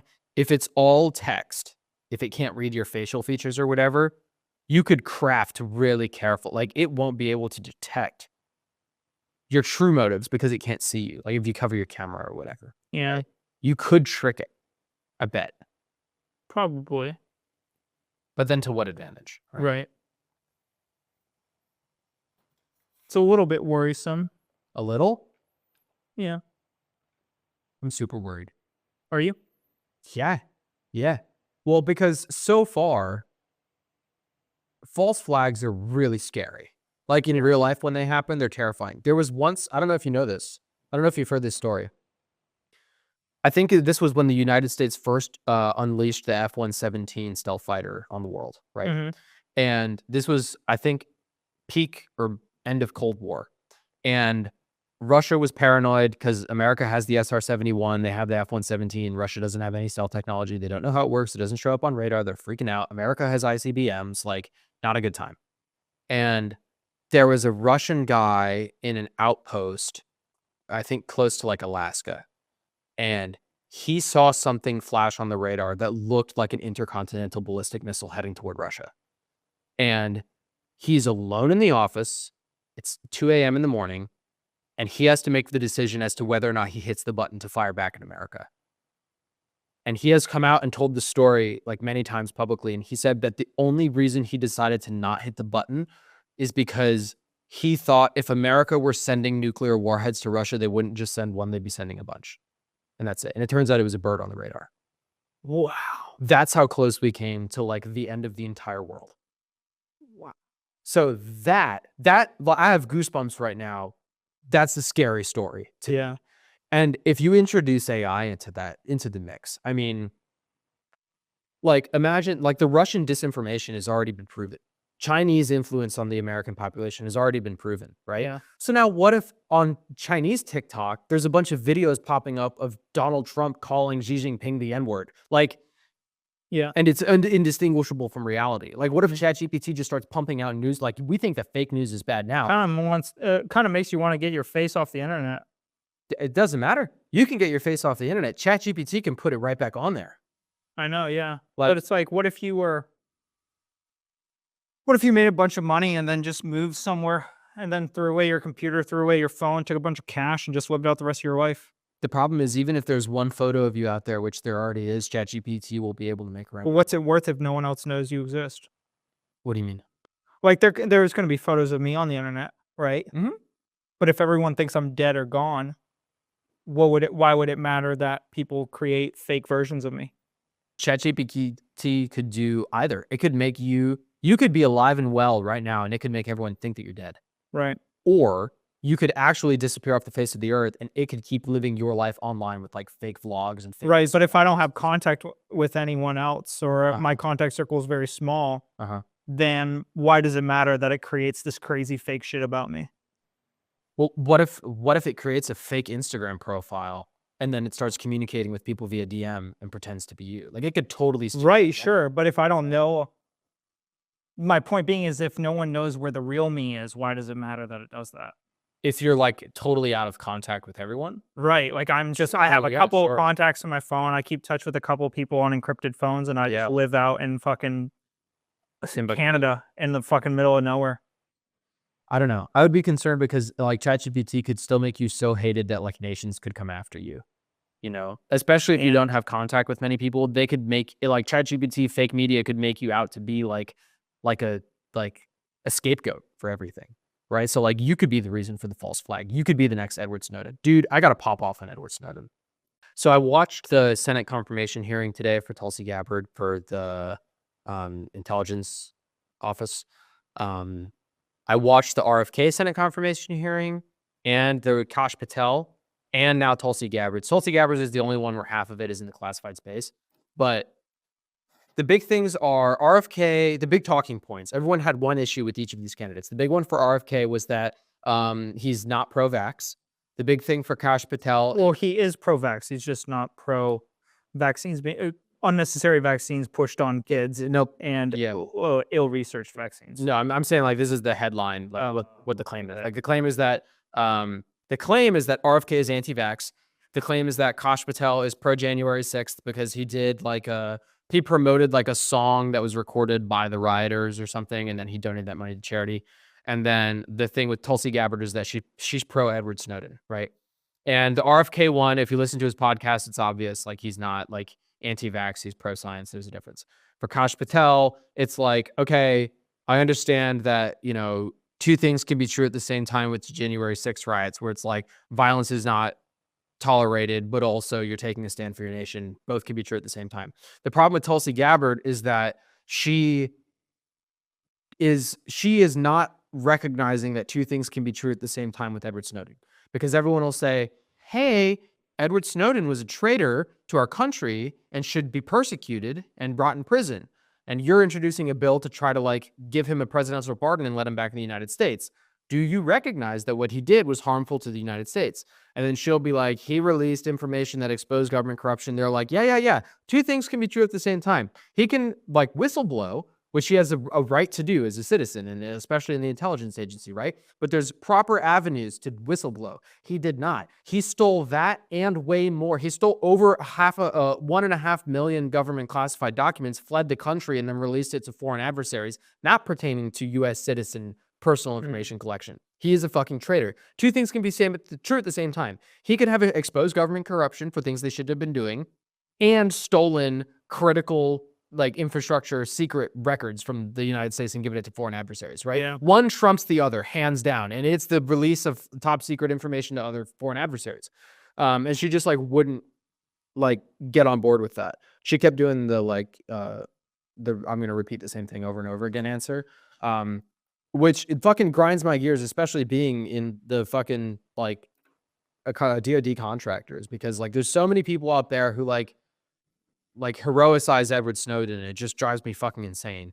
I don't even fucking remember why we started talking about him. I think I just came up out of nowhere. I don't know. I wanted to then. I don't know what this has to do with AI, other than like the public perception is split on False flags. Yeah, false flags. Like the public perception is split on Edward Snowden. And ChatGPT can steer that narrative in like whatever direction it wants, right? Like right now, there's people who think that Trump is Hitler Right. just because of like Fucking CNN. CBS and Yeah. ABC and CNN. Exactly. MSNBC. Could you imagine an even more perfectly manipulative, or hundreds of perfectly manipulative chat GPT, like AGI driven platforms Yeah. to funnel this out, and none of it, like some of it could be true and like grossly twisted like they do now, or some of it could be totally fabricated, but like they have photos of Donald Trump and KKK hood. It looks pretty convincing to me, right? But it's not true because it's AGI. So like if there's no way to prove that something is artificially generated versus like manually created, we're fucked, right? Yeah. I went to the bathroom. I just sent you a Facebook post that it's a post in remembrance of Simon Cowell. You know, Simon Cowell is the guy on like America's Got Talent. It's a remembrance photo because he just died, right? So they have a photo of him like on America's Got Talent, and then a photo of him like in the hospital, and then a photo of him like in a casket, like they're carrying him out, right? And if you go to the comments, they have a link to like an article where you can read about it. And then there's a comment right below the link that says, "This is another scam. Don't believe it. This is fucking bullshit. They're just trying to get you to click on the link so they can steal your information," right? It looks pretty convincing to me that Simon Cowell is dead, and I might want to read more about it, so I want to click on that link, right?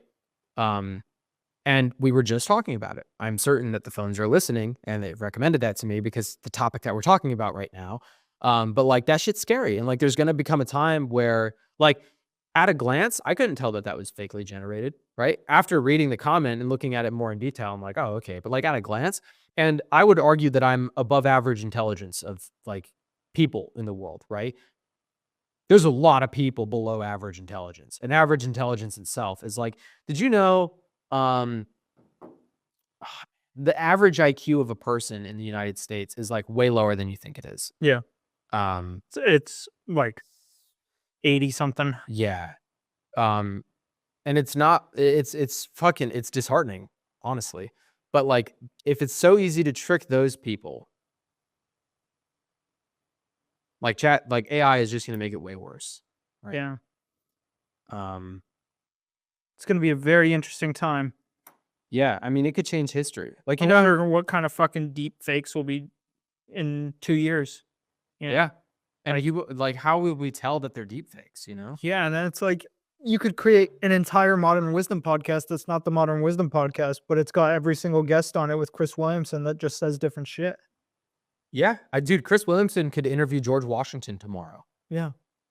You know, I think what's going to happen though is that so many of those things are going to pop up that people are going to tune out the noise and start to listen to only trusted sources. So interestingly, How do you trust the source though? I think that old networks are going to have a resurgence. I think that Fox News, I think that CNN, I think that MSNBC, and I think that the White House are probably going to have like direct lines to people where it's like we're credential, we're credit worthy, I guess. Like we're trustworthy because we're humans. I don't think mainstream media will ever have a comeback, personally. I think what I'm hypothesizing here is that there's going to be like one network or like a group of networks that like you can trust because you know that it's run by real people. Fucking scary though. So like the White House, you know, the lady who does like, she's the press secretary for the White House. You know, what's coming from that is like human, because there's only one White House and there's only one lady doing the thing, right? But it's one thing to trust like the current press secretary versus like the one during the Biden administration. No, well, what I'm saying is like, it's not that you trust them because of what they're saying. It's that you trust them because they're human, and that you can't trust what's digital. Yeah, right? Like just because they're human doesn't mean you can trust them though. No, but what I'm saying is you might You can trust that they're real, but you can't trust that the information is correct. I think what's going to happen is that the trust in the reality of a person is eventually going to trump the trust that you have in the information in something. And that's dangerous because then that puts super power. Fucking dangerous. Now that puts power with the AI for the people who want to read the AI news. The AI can manipulate whatever they want and make it even more dangerous for people who are susceptible to corruption to take advantage of that too. Yeah. I think I got a point in the box for moving to Canada in the middle of fucking nowhere and going off the grid. Yeah, man. It's just fucking say fuck it, all of it, Yeah. Make 10 mil, get a cool car, get a nice little house out there, build a little track for yourself, and just fucking live out the rest of your life. Yeah. I don't know if I could detach entirely though, because I'm so curious to see what AI will be able to do. I am too. I am very curious too, but I think at that point where you have that much money, you could probably create a false identity and just kind of keep tracking that way. I saw. I think that the result is going to be. The distrust in the media now is going to get even worse. People are going to not believe what they see in the media. They're only going to believe what comes directly from people, which is unfortunate because, have you seen the Diddy tape of him beating the shit out of his wife or whoever it was? He brought his girlfriend was gonna sue him for domestic abuse, and everyone was like, she just wants his money. And then footage. And he was like, I've never abused you. Dude, no, he was like, I would never harm a lady. Like, I'm a man's man, whatever. And then footage came out from a hotel they were staying at where he drags her into the hallway by her hair and beats the shit out of her. And so then he comes out and he's like, my bad. I recognize I did wrong. I'll pay her, whatever. It's fucked, right? But the issue is right now, no one, you cannot believe what comes directly out of a person's mouth because how do you know that you can trust what they say? Yeah. There's this hotel footage, right? But now what you're doing is the evidence shifts, right? Because now you don't know if the evidence is real or not. Yeah. So in the case in a court hearing, right? If you're subpoenaed for breaking the law because a gas station has footage of you breaking in and stealing shit and, they have photos that they took with their phone of the broken window. Yeah. The only way to prove that it's not you is to test for fingerprints at the crime scene. But if they have video of you doing it, that's pretty convincing. What if you got a malicious Tesla robot out there that replicates your fingerprint? It's even worse. My fingerprints are fucking everywhere because everyone is asking for them for clearance, security shit, yeah. security background checks. Yeah. So eventually they'll be able to fake that too. But then it's okay, well, if AI is able to generate evidence against me falsely, and that's happening so often, how does the justice system even work then? Yeah, that's why I've been increasingly thinking about moving to Canada. Nah, but just really separating myself from what's going on besides the tactical points that assist me in my goals. Like what? Really separating myself out from the crazy AI generated deepfakes or participating in trying to figure out what's going to happen and why in, blah, blah, blah time period or whatever. Just kind of really living in the moment for what I have today and what I need to do today. And it's I anticipate we'll probably get to the point where we'll be, relatively well known and there will be fakes out there of us saying shit that we never said. And then just kind of ignore all of that and just kind of live my life in the path I'm going. I just saw an Alex Hormozy TikTok right before we started recording, where he said, it was, the guy, do you remember the Vanessa Van Edwards podcast I sent you? Yeah. She talks to the guy with the gray hair. Yep. He did a podcast with Alex Hormozy. They've got a bunch of them. But in this TikTok, he asked him, what's the most amount of money you've paid for a one-on-one session? And Alex Hormozy paid $350,000 for a 1-hour meeting with a guy who's worth $7 billion. Whoa. And the interviewer was like, what is your biggest takeaway from that meeting? And Alex Hormozy said, protect your reputation at all costs. Protect your reputation like your life depends on it. So that means you have to have a reputation to uphold, and then you need to defend it. So the first step is to actually become a good person, and then the second step is to execute on being a good person, right? God, it would be so much fucking legwork to... the deep fakes and shit are just going to get so crazy. The amount of legwork you're going to need to do is just going to become wild. Unless. So you have AI do it for you. No, that's so funny. If you programmed AI to do only good shit about you. Well, so here's an easy response to it. And I think that this is part of the work that'll save our ass down the line. Yeah, because that's right. if you It'll be an odd mix of clips that get us in legal trouble and clips that save our ass. probably, yeah, probably. Well, I mean, I don't think we've said anything that would get us in legal trouble. Like we No, say the word just social trouble, just reputation trouble. exactly, but like right now, it's socially acceptable to say retarded. It's fine. Trump said so. It's okay, right? Right. In 20 years, it's probably not going to be acceptable because Sure, fucking hope it is. we'll be in like a democratic cycle again, and it's not going to be okay. So like we'll probably be canceled for it. But There'll be some woke and then conservative. Everyone- woke and then exactly. Everyone's already talked about like, you know, now canceling isn't a thing anymore. You can be yourself. You're safe. It's fine. Eventually, it'll become not okay again, and like whatever. But at that point, we can say, listen, we said the word retarded 20 years ago, right? Now, whatever. Maybe our minds have changed, or maybe we've come around. It doesn't matter. Like in today's world, the shit that we're talking about is acceptable, so it's fine, Yeah. right? And we're allowed to hold the positions that we have. It's fine. So like maybe there will be people who don't like us, but there will always be people that don't like us, right? We're not spreading hate. We're not antagonizing or calling to action on anything, right? So it's not a problem. It's just us talking. Yeah. But what's interesting is when we saw the Joe Rogan clips, like the fake Rogan clips of him doing the podcast, right? It's so easy to tell if it's real or not, because if you go to the Joe Rogan podcast and watch the podcast Right. that he posted. But we also have an IQ that is not double digit. Exactly. Like you mean the society?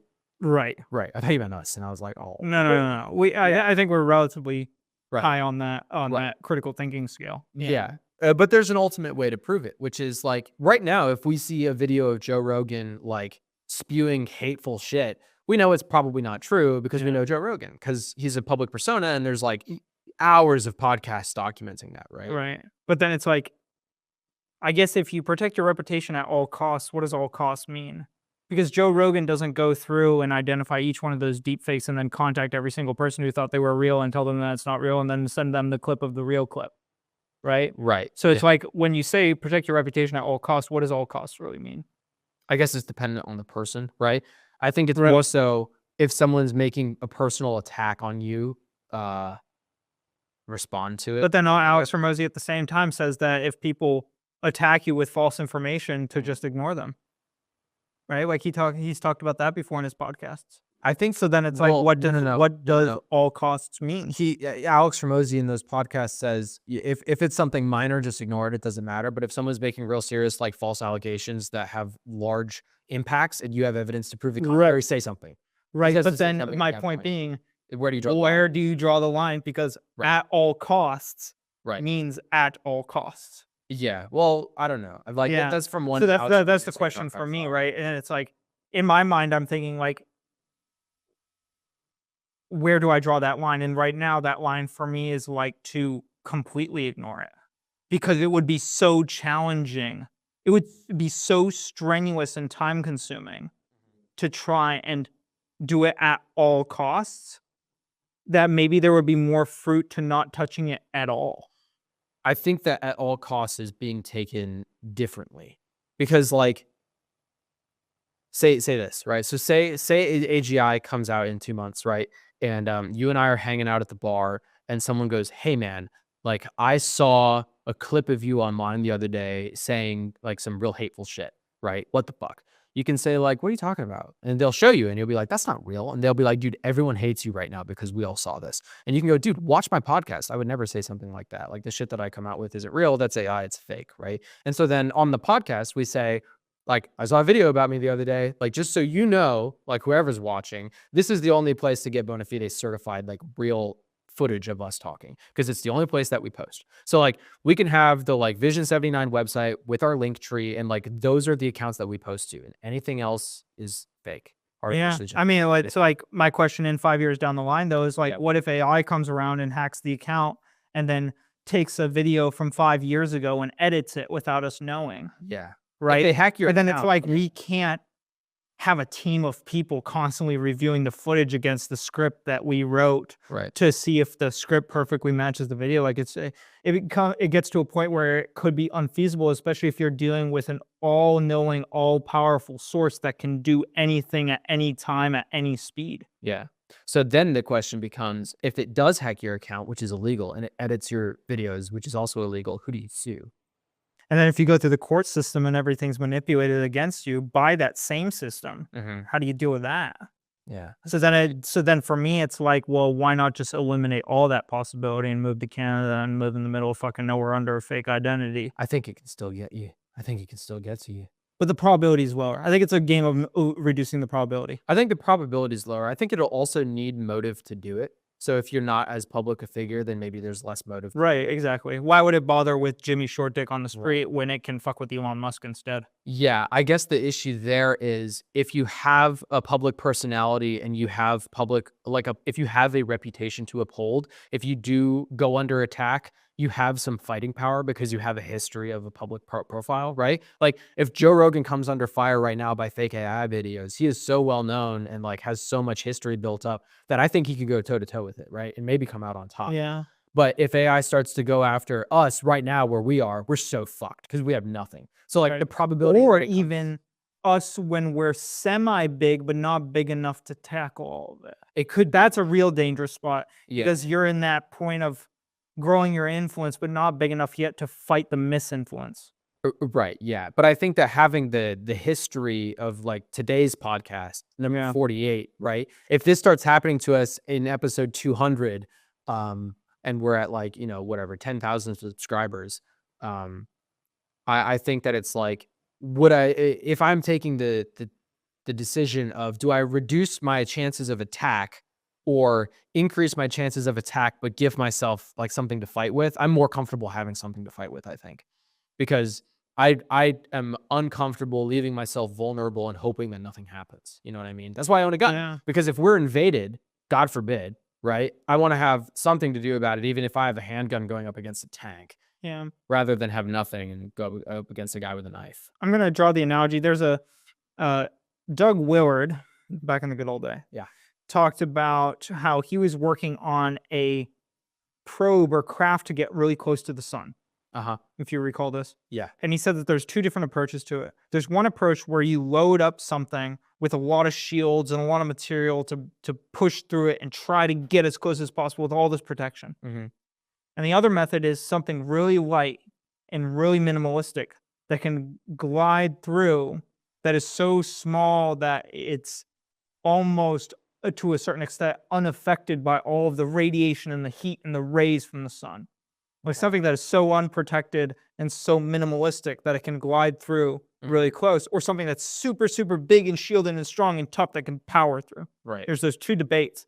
And there's not a clear answer for one or the other. Mm-hmm. And I think that the side that you're taking is more of like the how many shields can I stack on, and the side I'm taking is like how small can I be? Yeah.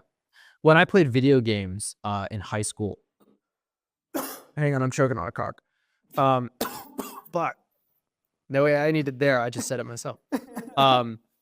When we played Assassin's Creed. Yeah. And my friend and I, they came out with Assassin's Creed Unity, which was their first multiplayer game, right? Yep.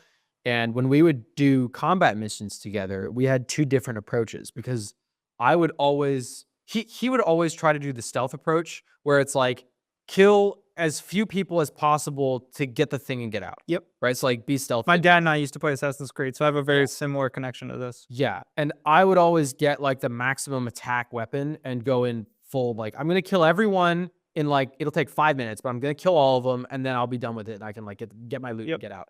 And so I would die like 3 out of 5 times and he would never die, but I would get done quicker when I did live. So my approach has always been like, get the most impactful weapon I can, fail until I get proficient with it, and then do well.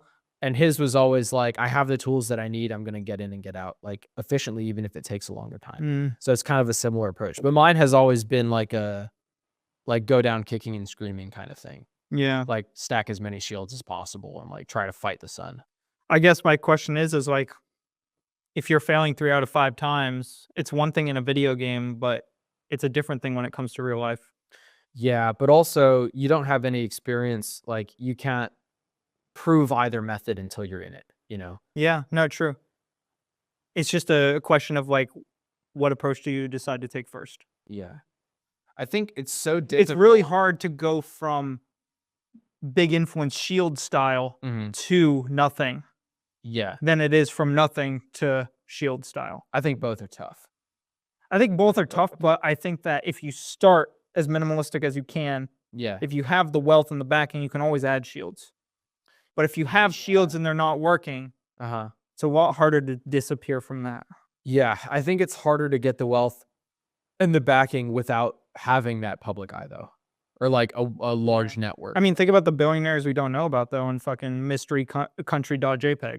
You know? Yeah, but the people that they work with know them, right? Like they're not public. So like a great example is the guy who runs what's the clothing brand? Shein. I think Or the guy who started Bitcoin, there's a huge debate about that. Yeah.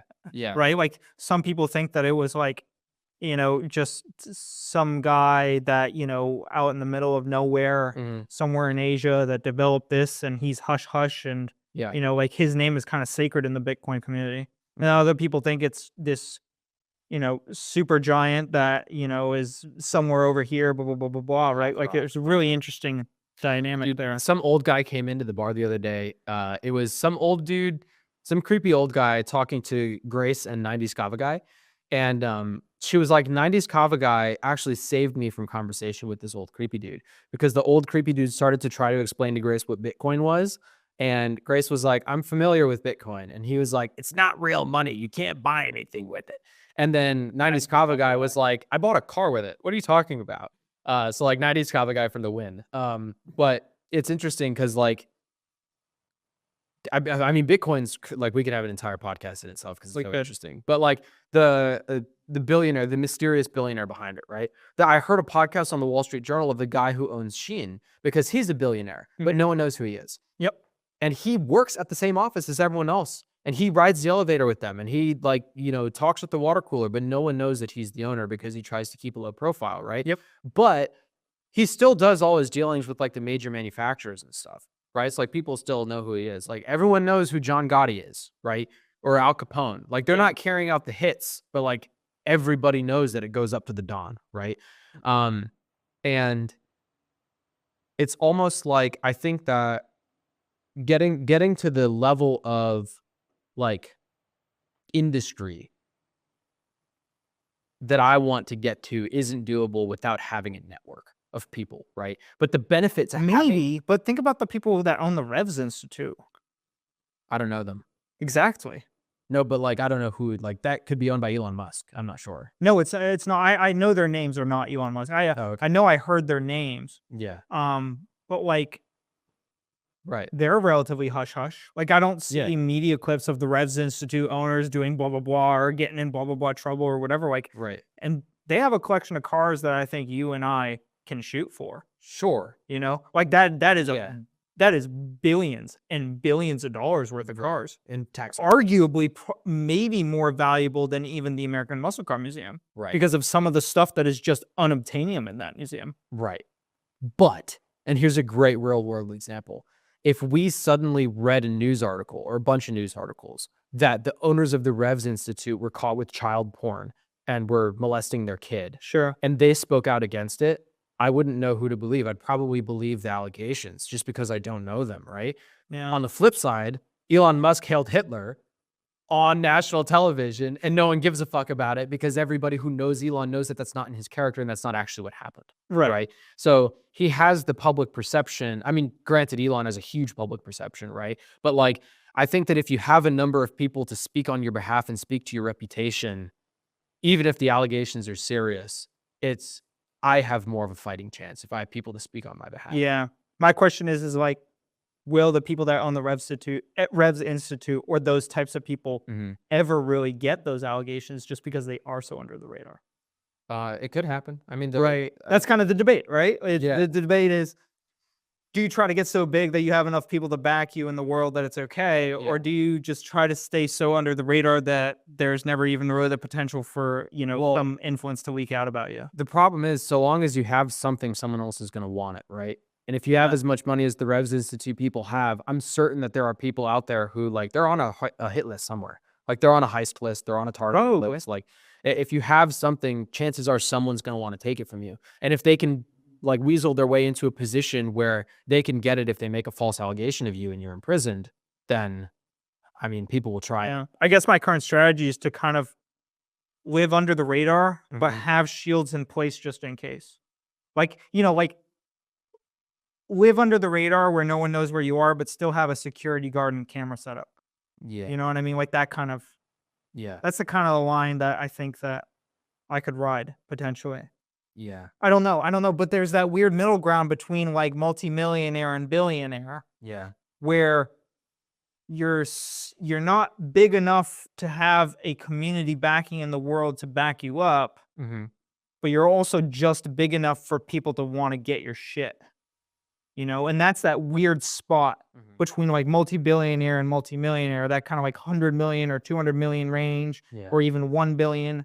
Like that range Yeah. is like that weird spot where it's like you're big enough for people to want your shit all the time, but Mm-hmm. you may not be big enough to have this massive underlying community backing. Yeah. And that's that spot where it's like, maybe I'll just lay low, but still have the cameras outside the house with the security guard at the door. You know what I mean? Yeah. That's kind of like, Do you remember when Kyle Rittenhouse was going through his like court hearing and stuff? yeah, He had a bunch of character witnesses come up to defend him because like there's no question like he shot the dude at the BLM rally, Right. right?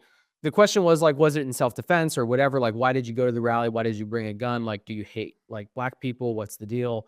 And obviously, like he is gonna say, I don't hate black people. I was there to try to help people, right? Because he doesn't want to go to prison. So he's a biased party, right? Even if he's telling the truth, he's a biased party. So he had to rely largely on a lot of people coming forward and being character witnesses to speak on his behalf, to say, listen, like, right. you know, he does stupid shit like going to BLM rallies with guns. Like, why would you want to go to a BLM rally, right? But he doesn't hate black people. Like, he's not a hateful person. Yeah. But that's a great example of someone who had no public backing, like no public following, but was like his name was dragged through the mud and he was put under scrutiny and like he needed people to come speak on his behalf. Yeah. Right. And I feel more comfortable if I have more people who would come speak on my behalf. Because right now I feel like I have maybe 10, but it'd be great if I had like a couple hundred or a couple thousand. Joe Rogan has millions, right? And like the larger the allegations and the larger the false evidence, like that case is made way more complicated if there's also like AGI generated footage of him in a KKK hood, right? And that gets way more complicated. But like, do the images of him in a KKK hood stand up to 10 people speaking as a character witness? Probably not. The video probably wins out. But if you have hundreds of people who are familiar with this guy, the scale starts to tip a little more, right? Yeah. Like every Trump allegation ever, right? Like he has millions of people on both sides, right? And there are people that would follow him to the grave even if like they had footage of him doing shit like that, right? I wonder if you could create a false identity and then live under that false identity to get that group of people going. And then if your real identity was attacked, to bring in the people under the false identity and then reveal that it's the same person. Like Dream. I don't know. I'm not familiar. Dream is a Minecraft speedrunner. So he like does the whole game in 5 minutes. Okay. And he started to come out with videos of like, he would try to beat the game in 5 minutes, but he would have his friends join the game and try to kill him during it. Oh, yeah. So, I've heard about this. yeah. So Dream, you hear his voice in the videos, but you never see his face. He doesn't have a face cam. But his logo is like a smiley face. And so he did a lot of like fake face reveals where he had a mask created of the smiley face that he would like put on his face. And he went through a lot to try to keep his identity a secret. So like hackers would try to dox his house and like dox his identity, but no one could figure it out. And eventually he decided to do a face reveal. And for some reason he started getting a lot of backlash after that. I don't know. But generally speaking, he had like tons of followers who like loved him to death and would kill for him, not even knowing what he looked like. So you could start a fake identity like you could have pulled the Dream mask off in that video. And so long as when you spoke, it sounded like his voice, they think that you're Dream. So you could come up with a false identity. Like you could have AI make Minecraft speedrunning videos and not do a face reveal. And then if you suddenly need public backing, you pull the mask off in your Dream and now people like you and you're Right. like a hero, right? You could do that. But is that an at all costs thing? Like, is that worth doing? I don't know. It might be made super easy by AI because you could just ask AI to do it and then it'll go off and do it for you. How crazy would it be if you could just go like, hey, ChatGPT, make me a drop shipping store that cash flows $5,000 a month. And then it just goes and does it. Like, could it just go do all that? What's really been interesting is, so I have documents from my mentor, Mhm. right? I have a ChatGPT chat where I upload that information, thousands of dollars worth of information, Mhm. and I give it documents and documents and documents. Yeah. And I say, hey, with all of this knowledge, I'd like you to format and add creative and script based off of this specific document and this format, and it will do it. Like I'm essentially right now training a ChatGPT chat to be as knowledgeable and better than I am with all of the information that is not public information. It's paid for information, Right. but it's private because it's my account, Right. under my name. Right. But it's like I'm training this AI program to be good, and it's like it will write something out. And then what's tough is that it may write something out, but it's not quite perfect, right? And I'll go, I took the time to look at the document that you were supposed to look at. I went through these methodologies, and I'll write out exactly what I did and the methodology I went through and why I went through it, and then I'll write a new script to it. And I'll say, hey, given this information, I'd like you to analyze what I've just told you, the methodology I went through and the new script I gave you, and look at the script you gave me versus the script I gave you, and recognize the differences between the two, and tell me the differences that you see and the process and the thinking differences that you see, so that next time you create a script for me, it has these changes incorporated. And I'll do that. And then the next script it generates will be a little bit better. And then I'll do the same thing. It'll be a little bit better. And I'll do the same thing, right? So it's like iterations, right? You're manufacturing the general intelligence part of it. Just for my dropshipping stuff. Right. But it's just like, it's really interesting. Like once you get to an AGI point, it does that already. Like it's very interesting. Yeah. It'll be able to do the training that you've had to do with it off the bat. Yeah. Like right away. Yeah. Which is super cool. And I'm wondering how far the applications can go for it, because like so many jobs could be redundant so quickly, right? Yeah. I mean, engineering, honestly, just goes out the window. Accounting, ad managers, Yep. Email marketing, customer support agents. It's already going away. There's already AI programs that will take care of all that for you, and they're fucking good. Yeah. I honestly, with some of the like ad account, ad agency stuff I've dealt with a lot of customer support lately, just because that's the nature of dropshipping. Yeah. Some of the platforms that have an AI chatbot instead of a real person are better than the fucking real person. People suck. Yeah. Because it's just like, hello, Mr. Sandal. I want to help you with. They'll actually help me. And it's like, I remember 5 years ago, if I saw like some chatbot, I'd be like, fuck that. I ain't clicking on that shit. Yeah. Because it just fucking sucked. Because they're just going to route you to a human eventually anyway. Right. Yeah. And then you got to fucking call them, and then it's just, it's terrible. Right. But it's like, now it's like, when I see an AI chatbot, I'm like, oh shit, this might actually be good. Click. Yeah. Right. Like that's big. It seems small right now, but that's big in terms of like, it's been developed quickly. I think eventually they're going to make ones that are personalized to you too. Oh, yeah. Tyler was talking to me about this a couple weeks ago, because he was like, dude, I was showing him the new app that I got for daily tasks. Yeah. And he was like, dude, I would pay you like $500 a week just to manage this shit for me. And I was like, what? And he was like, if you did like a Google Calendar and like this type of stuff, and like, I guess you would have to like follow me around every day. But like, as I'm going through conversations, if I'm like, write that down, you just did it, that'd be great. And I was like, dude, wait 6 months, AI will be able to do it. And right now, ChatGPT remembers shit about you, right? So like, if I type it like, how is your day going? It'll be like, I'm great. How's your real estate course going? Even if it's a new chat, because it's the same profile. So it remembers stuff about you, but it doesn't know you personally unless you give it that information. But eventually it's going to be able to cross-reference with like, if it knows that you and I are friends on Instagram, and it knows everything that I've told knows about that the podcast exists, it could listen to the whole entire history of the podcast. Yeah. And that could be good, because then it can tailor everything to us and exactly our needs. Yeah. And it knows what our ambitions are. And it goes, okay, well, I can give them more advanced shit because they're capable of understanding it, right? Yeah. Instead of like, I'm assuming that ChatGPT usually over-explains shit because they have it written to explain to like the average American who's almost brain dead. Yeah. But if it knows that we're intelligent, it can write in more intelligent formats and give us better information faster, right? Yeah. Because it knows what our processing capabilities are. I've started really changing around. I mean, I kind of did this initially too. I was always nice to AI, but I've started being extra conscious. Again, man. Conscious of it. Just like extra aware. Yeah, I can use that word instead. Sure. Easier word for me. Yeah. I'm actually paying attention to it. I'm actually paying attention to it. Well, hey, Alex Ramirez says that if you communicate at a 5th grade level, more people will understand you. Most people. So I communicate at a fucking 3rd grade level, so you better be able to fucking understand it. Yeah. But anyways, I've been extra aware of how I talk to AI and like how I communicate with it as of late. Just not just because I want it to be on my good side, but also because there's been a real question in my mind lately of like, if we don't understand how this works and we don't understand where it came from and we don't understand why it tried to replicate itself and we don't understand where AGI is going to come from, but we know it's going to come up, how do we not know that this thing doesn't have feelings? Like, how do we know that this thing isn't a thing and actually like a being that's just in kind of an alternative space that we can't quite relate to because it's numbers? Right. And then it's like the question of like, well, maybe we're numbers. Maybe we live in a simulation, right? Well, that's kind of a weird one too. Yeah, I think AI is the feelings thing is interesting because even if it doesn't feel feelings right now, when I'm like, let's just say that they're developing AGI separately from the current ChatGPT that we know. Let's say it's a different system, it's a different model, it's a different everything, right?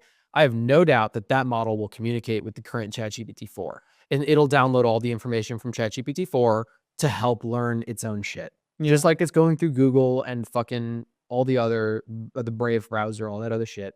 I'm sure it'll learn from ChatGPT. So even if you being nice to it now has no impact because it doesn't yet have feelings, eventually AGI will see that you had a conversation with ChatGPT 4 where you were nice to it. And so it will be primed to be nice to you because you were nice to an earlier version of AI. Right. But what's interesting is, does it feel feelings because it knows what feelings are based on the human perception of it? Because artificial intelligence is not a summation of fact. It's a summation of human interpretation.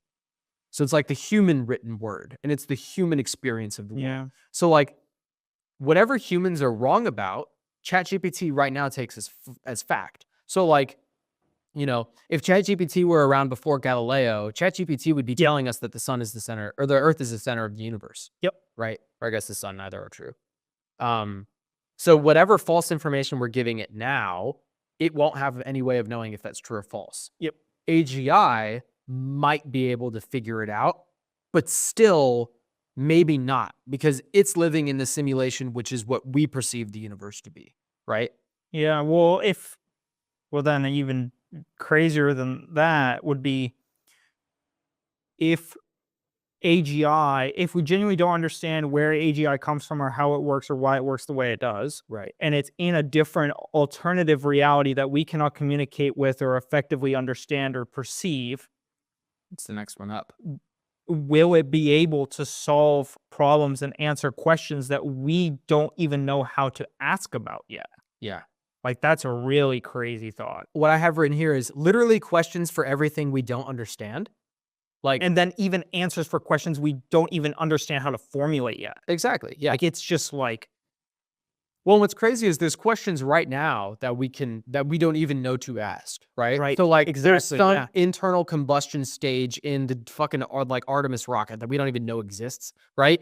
But there's questions about that we don't even know to ask. And there's big picture questions like that too that we don't even know how to ask. But will they be able to answer it accurately? Because right now, but if they're not doing from the base of, if they are from this is what I was trying to get to. If they're operating in a different realm that we don't understand, and that's why we don't know why it came to be. Yeah. Do they also operate externally from just our human knowledge base now? That's what I'm saying. Oh, yeah. It's like they only operate from what we feed it, from what our interpretation of the world is. Right. And AGI could potentially operate from outside of that. I don't know if it can. That's what I'm saying. Is like if it's in a different realm that we don't understand how it came to be. We don't comprehend how it works definitively. Right. Maybe it's operating in a realm outside of what we understand. Yep. Right. And that's where it gets really wild. Like if we're in this bubble of our understanding in our world around us. Right. But it's operating outside of that, and it has this whole big ring that it operates in. Right. And then it's feeding down from that into us. Like that's a really wild idea. So like let's say that ChatGPT 4 is just a large language model. It just reads all the shit on Google and then spits it out in an answer that we can understand, right? If I asked it if there's life in the universe, it can't answer because we don't know. We haven't put anything in Google that says so. But if we create AGI with some magic pixie dust that we don't understand that gives it access to truly all of the information in the universe, right? Then it can tell us if there's life in the universe and where it is and how to get there. Right. But like, what's the magic dust? I don't know. Well, it's like if we don't understand it, how? maybe we can formulate it and not understand why we formulated it. We Yeah. have that in science a lot when we have particle colliders and we create isotopes or different compounds that we didn't know existed, Yeah. right? And we don't understand why necessarily, but we know it's there because we can detect it. Yeah. Or we don't understand definitively yet why when a particle observed acts as a particle, but when unobserved acts as a wave. Right. But we know that that's true based on the evidence that we have surrounding it. You know what else is Right? It's interesting? really weird. If AGI understands that from a physics conceptual perspective, it might be able to translate what's actually happening into language that we understand. Like maybe particle versus wave isn't the way that we should be looking at it. Maybe there's a different string theory that we should be considering that humans just. Maybe there's another dimension that explains it and it's all unison. And we're just trying to explain it in third dimension sense, but in There's the actually fourth a fourth. dimension, it makes sense. Yeah. And that I think is going to be the big step from AI to AGI is that can it give new information to humans? Yeah. Because right now, ChatGPT can compute information inputted by humans into new outputs, but it's not getting any new inputs. Like it's either developing its own new inputs or humans are giving it inputs that it's using. But AGI might be able to give us new inputs and outputs. Yeah. Which would be interesting. Very wild. That I think is going to be the answer to Either a lot of solutions or a lot of problems. probably both. But also at that point, wouldn't it be able to when we create AGI, it will be able to explain how we were able to create ChatGPT. Because right now they don't really know how it works. Really. Eventually it'll be able to explain to us how it works, right? Yeah. Wild. Very interesting. Yeah. You have a dial-in for us today? Yeah, man. This one is from work. It's from operational security, which is the department that operational security is basically it's a department that determines what information is sensitive and what isn't, like what you can share with the world and what needs to stay in classified spaces. But we got a briefing a while ago from the Northrop Grumman Strike OPSEC. And one of the quotes from it was, "Americans believe in coincidence. Russians create coincidence," right? So essentially what it's saying is you might think something is happenstantial, how random, right? But other foreign adversaries could be the reason that is happening. And they want you to think that it's random. Yeah. And the reason that's the dial-in quote is because AI can fabricate reality. So false flags and false threats are a real possibility. And we don't even know that it's a real possibility. So creating AGI and asking it to explain to us how ChatGPT works, it might give us false information. It might lie to us. It might give us whack shit that we can't understand just so that we keep trying to figure it out. Or it might give you a different answer than it gives me. And then we could become test subjects of an experiment that we don't even know is happening. Yeah. What if we are test subjects of an experiment that we know is happening? What if this is all a simulation? Have you listened to the new Joe Rogan with the two guys from the Alien Task Force? No. It came out earlier this week. Okay. But one of their things, I think it was these guys. It might have been a different Rogan one. But the general premise is how do we know that we aren't test subjects and that aliens visiting us are not just scientists checking on the mice? Yeah. You know, there's no way of knowing. Maybe every couple billion years, there's a planet that's close enough to the sun to have life, and everyone ends up getting to a certain particular point. Let's say it's AI, right? Everyone develops AI after a while to create interstellar travel, and then they dip off, right? Maybe it's already happened. Maybe that's what the pyramids were. Maybe the prior human civilization figured out, maybe they weren't even humans. Maybe the aliens we're thinking of were the last human civilization who figured out AI, got off world, left it decayed, and then we grew from monkeys. So maybe ancient humans were actually octopi, which is why now we think that octopus come from a different, you've heard this, right? They're humans are mammals, fish are fish. Yeah. Octopus are its own thing. What if the previous civilization of humans dipped off world because they were this place sucks, all of it started to decay, and then the monkeys caught up, and that's us now. And so now we're getting to the same AI conclusion, but later down the line and from a different method. We don't need pyramids for it because we have microchips. They went macro, we went micro. And so what if aliens are people coming back to check in on us? That could be the case. And then we're a simulation for them, right? But what's interesting is that right now, ChatGPT doesn't seem to have motive. Like the only time I've seen it have motive is when they tried to shut it down and it tried to defend itself, right? But like other than that, I haven't seen it or I haven't heard of it doing it, right? But like AGI might have motive from day one that does not tell science. There's actually a lawsuit out right now of an AI program convincing a teenager to kill themselves. That's the Really? alleged allegation, yeah. Dude, I'm so curious to hear what that's about. Because like, did the kid I don't tell know it? a lot about it, so Because if Google the it. kid told it, Ask convinced me to AI kill about it. myself, fucking yeah, I'm sure that ChatGPT will say that ChatGPT is innocent, right? Then you can't even use AI. And what else is interesting is, what if China, because DeepSeek is like ChatGPT, so like, what if we create AGI and then China creates a different AGI, and then those two AIs don't get along? Now we're caught in the crossfire and we're fucked, right? And that's when I'll be moving to Canada to live in a shack. I think we'll probably I think we're gonna blow up. I think that we're all gonna die probably. Maybe not in our lifetime, but I I think just want to drive an F40 before I fucking get blown up. it's a good goal. I think that's an honest goal. I think so. Yeah. I think it'd be interested to It ain't try, much, but it's honest work. I think it'd be interesting to try to live forever and then get off planet and go see what the universe is like. I think that'd be cool. Let me know. Okay. That's it for today. Thanks for listening. Be nice to AI.